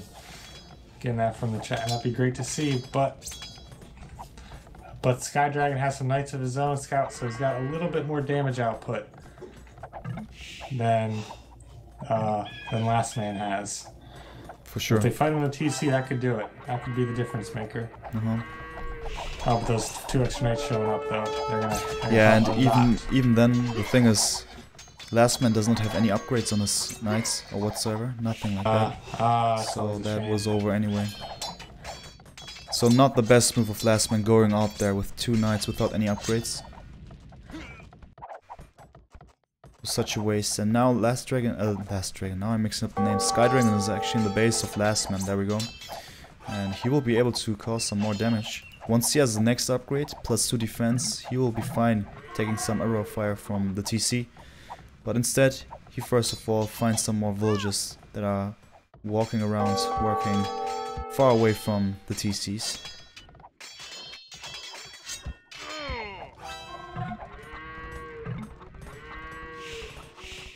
Alright, so Oladushek, why am I struggling with that now? Oladushek got himself up the castle, he's alive. What's he gonna do with it? He just has to keep putting away all his villagers because he's just not protected. I feel like he needs to wall this wood line so that these knights stop coming in. He walked back here. True. Oh, there you go. He just dropped the stone walls now, so it's coming in. Alright. Good. Okay, good for He's him, going that's for sure. arrow, so maybe he's going up the crossbow? Obviously, I mean, makes sense. He has the Ethiopians after all. That'll help a lot. That'll help a lot, that makes sense. I mean, especially as the Ethiopians, the reason why I like them, they're quite good on some archers. Really tanky archers there. But at the moment I see him struggling a lot there, being pressured by the towers, which are able to actually hit the villagers there. So he's about to lose some villagers very soon. Oh yes, all those villagers are getting hurt. They're just getting low on health constantly. Yeah. Man, he just has nothing to defend with at the moment. That's a shame. That's for sure, right? Military 3, while Sky Dragon is there with 11. And now they're there. Still +1, but +2 is incoming now. So he does well. I would have waited a couple of seconds more to go in there with +2 armor. But still, it was effective enough. Right, it's idling Oladushek's entire economy here. Exactly. Those knights are still coming out alive. Alright, so we finally have pikemen coming out. Oh wait, that's by Oladushek, not by Last Man? How'd that happen? I would expect that from Last Man first. Oh, Chris has another TC up now in the back, so he'll be able to collect res back there and keep going. Which is good for him. He's got everything he needs back there. And at the same time, we're gonna pay attention that Sky Dragon is actually going 1 TC all the time, right? At the moment. Oh no, now he's placing another TC. Okay, I see. Okay. Because then I would have said, okay, Sky Dragon actually wants to end this one ASAP, going 1 TC, so everything into military and then fight off the enemies by completely eliminating them. But instead he goes for a second TC, and the placement of the TC I don't like too much. Would have placed it a bit more south, so that it's actually close, exactly touching the wood there.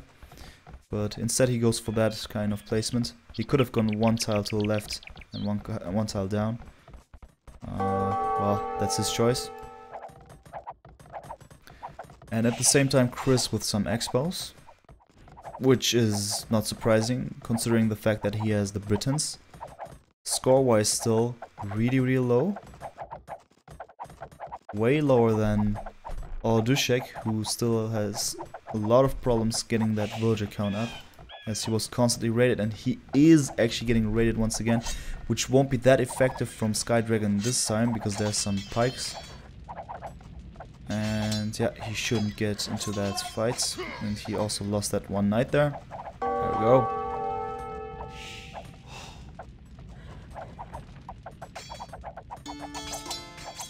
Alright, Last Man with the sling here. Oladushek getting some boost. He's able to put up some castle, which is helpful for him. Obviously. The placement of that, I understand why he placed it there. It should defend the bases of both of them to a certain degree. But putting that one on the right hand side would have been so much better. Looks really gloomy for him.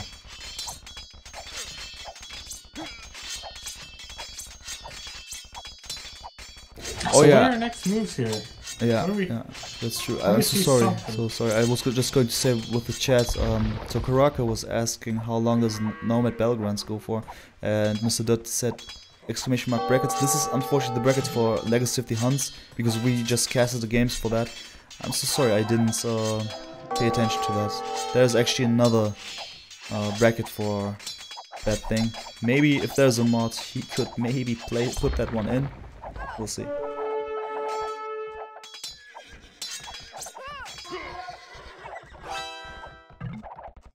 Alright, so It'll just be something that gets changed on the fly from day to day.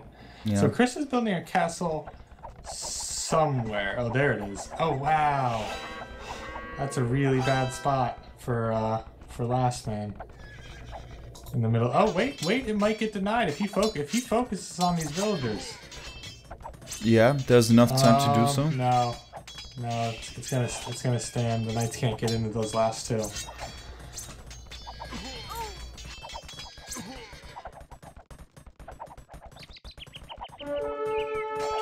But obviously, if you guys want to know about the Take brackets, down just blue. look at AoE zone, right? It's written there.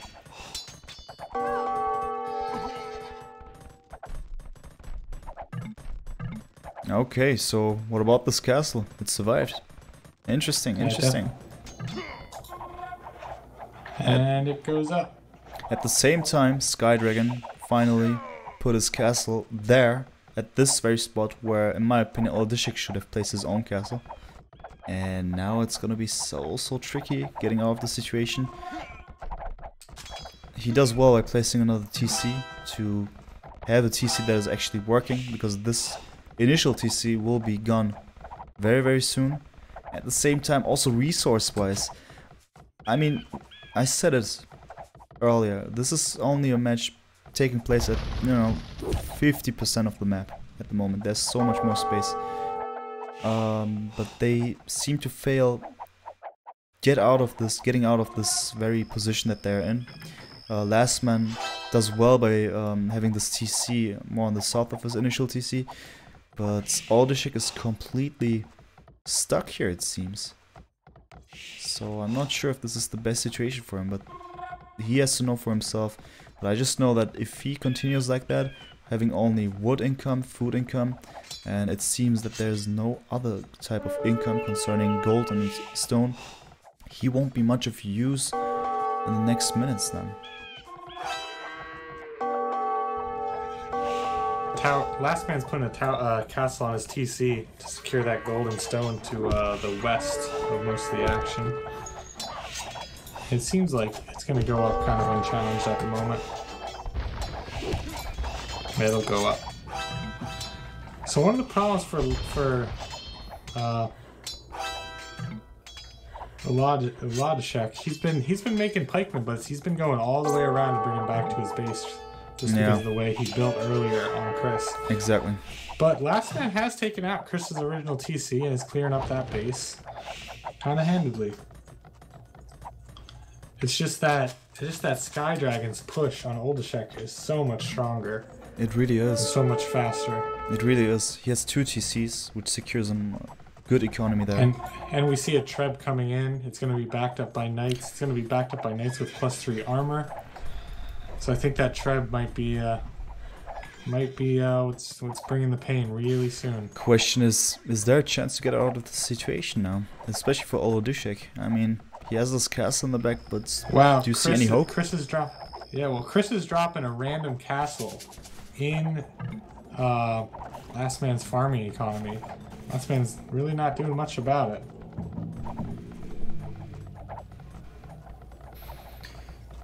Oh I think man. that castle gonna go. Alright. So there we go. The trap war is taken. Its lead here for Skydragon with the first trap here incoming. Also the Cavalier upgrade, so he will continue with his Knights danger attack here to, maintain his way to apply some more pressure there. Because the problem here is for Oladushek, he has no gold. He cannot just simply buy get up this monastery and get some monks out. Therefore, he can just freely continue pumping out those knights because yeah, what's gonna happen? Pike's gonna be incoming, but that's all. That's all. With this castle, he's gonna be really secured there. He can always go back and let those pikes die, and I see no more chance for Oladushek to come out of this. There we go. Yeah, it's a shame. But those treads on the hill is going to be so go, powerful man. consistently. And that's it. GG. So. Wow, it's over. It's over indeed. So Skydragon and Chris actually won against Lastman Oladushek 3-2-2. And was really impressive. First was 2-0 for Skydragon and Chris. And Lastman Oladushek managed to get back and have their epic comeback, equalizing the score. And then unfortunately, they lost the last game. Yeah, it was nice to see them do their best at a comeback. I mean, games 3 and 4, they definitely stepped it up and played a lot more than we saw out of game 1 and 2. For sure. So definitely really cool to see. That is for sure, indeed. Haha. Suck Mike, what's up, man? Thanks so much, appreciate it. Oh yeah. Is AMKK a joke? AMKK, it should have been AMK. That is an abbreviation for a Turkish, East Turkish expression that is, you know, plus 18 concerning its meaning. But he just wanted to positively curse because he is so proud of this very situation. So that is why he said that. Because he and me, we share same roots concerning our decent, you know. And that's our mutual thing that we sometimes talk about. And yeah, so that's that. So what do you think? Did you like this game? Oh, I like this very much. I definitely like this match. It was nice to see. I'll say a lower ranked match as far as these players. But nice to see them go all 5 games. Right. Let's see Skydragon. So if we're calling Skydragon one of the better players in there, I gotta check his ratings. So these are about 1,700 players, 1,700 players. So to see them playing Nomad, it's kind of cool. It's cool to see something different than pros, perfect meta. Right. And always making the right decisions, even if we don't understand what they're doing. Yeah. True indeed. Absolutely right there. It was quite nice to watch all of this, and yeah, seeing 5 games. What else do you want? Perfect. I mean, way better than having a best of 3 and only seeing 2 games. Can be pretty one-sided, but this time having 5 games, a best of 5, and seeing all 5 games. Nice stuff. Nice stuff indeed. Oh yeah, and Mr. Dutt saying GG's, nice cast. Thank you. Thanks a lot. Really appreciate it. We both appreciate it. Definitely appreciate it very, very much. So, right, what would you say? Any last words before we end the stream then, I guess? I think we take a chance to say what we're doing with Voobly Official, why we're here, what the plans are with the channel. All right. Just make sure that your push to talk is on, and then everything is fine. Because I guess now we cannot hear you anymore. Still. Good timing though on on this little break here. So I guess what Willis wanted to say is, oh, he actually dropped out. Poor guy. Oh no. So let's see what's gonna happen. If he's gonna be back, I'm not sure. Apollo also saying nice cast. Thanks so much. Thanks so much. Hi Apollo. Hi. Sorry about that. Oh, no problem. Sorry about that. There we got it. I No lost problem. TeamSpeak for some reason. No problem at all. This is why I'm here. Every time you don't talk, you know, because of push to talk or TeamSpeak, I am here to fill the gap. So you were saying?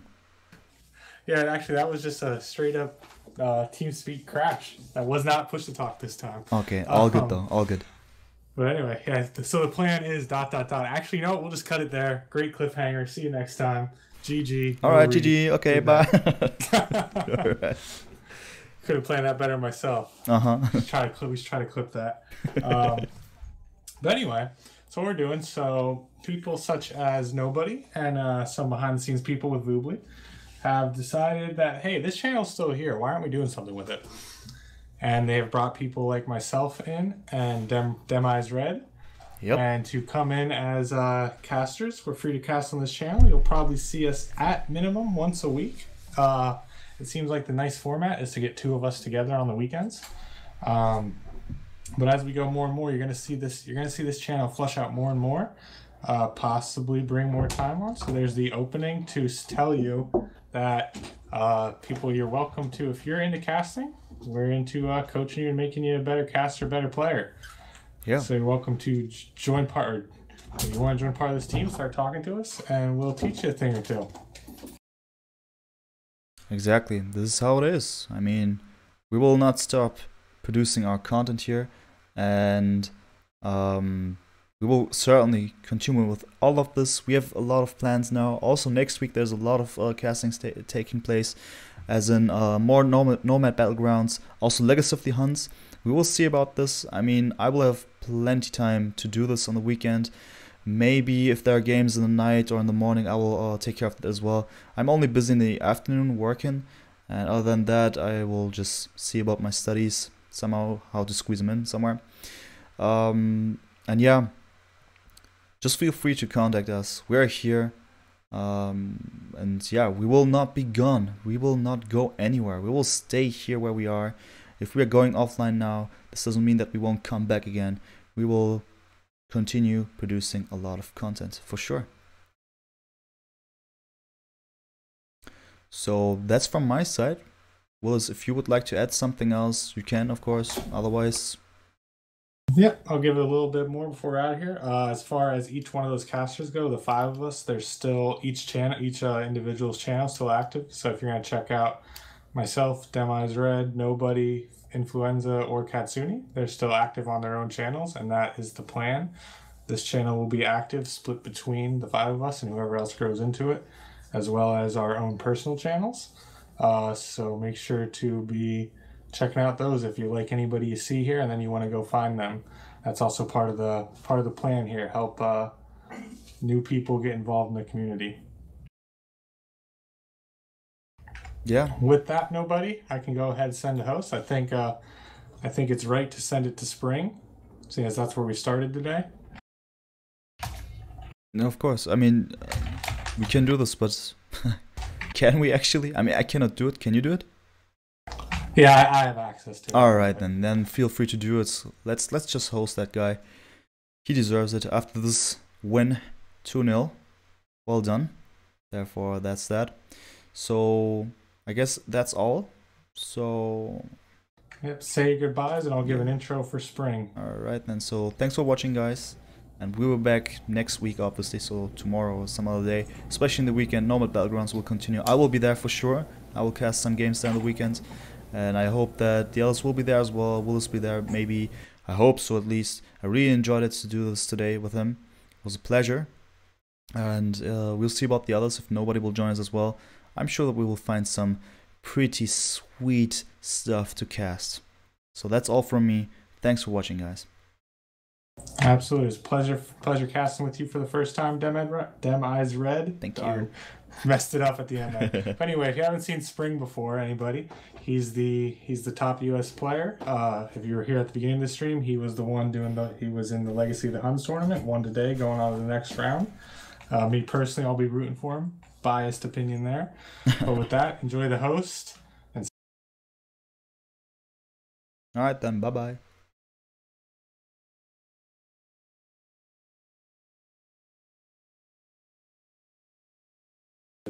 good. All right, Dre, the host is up.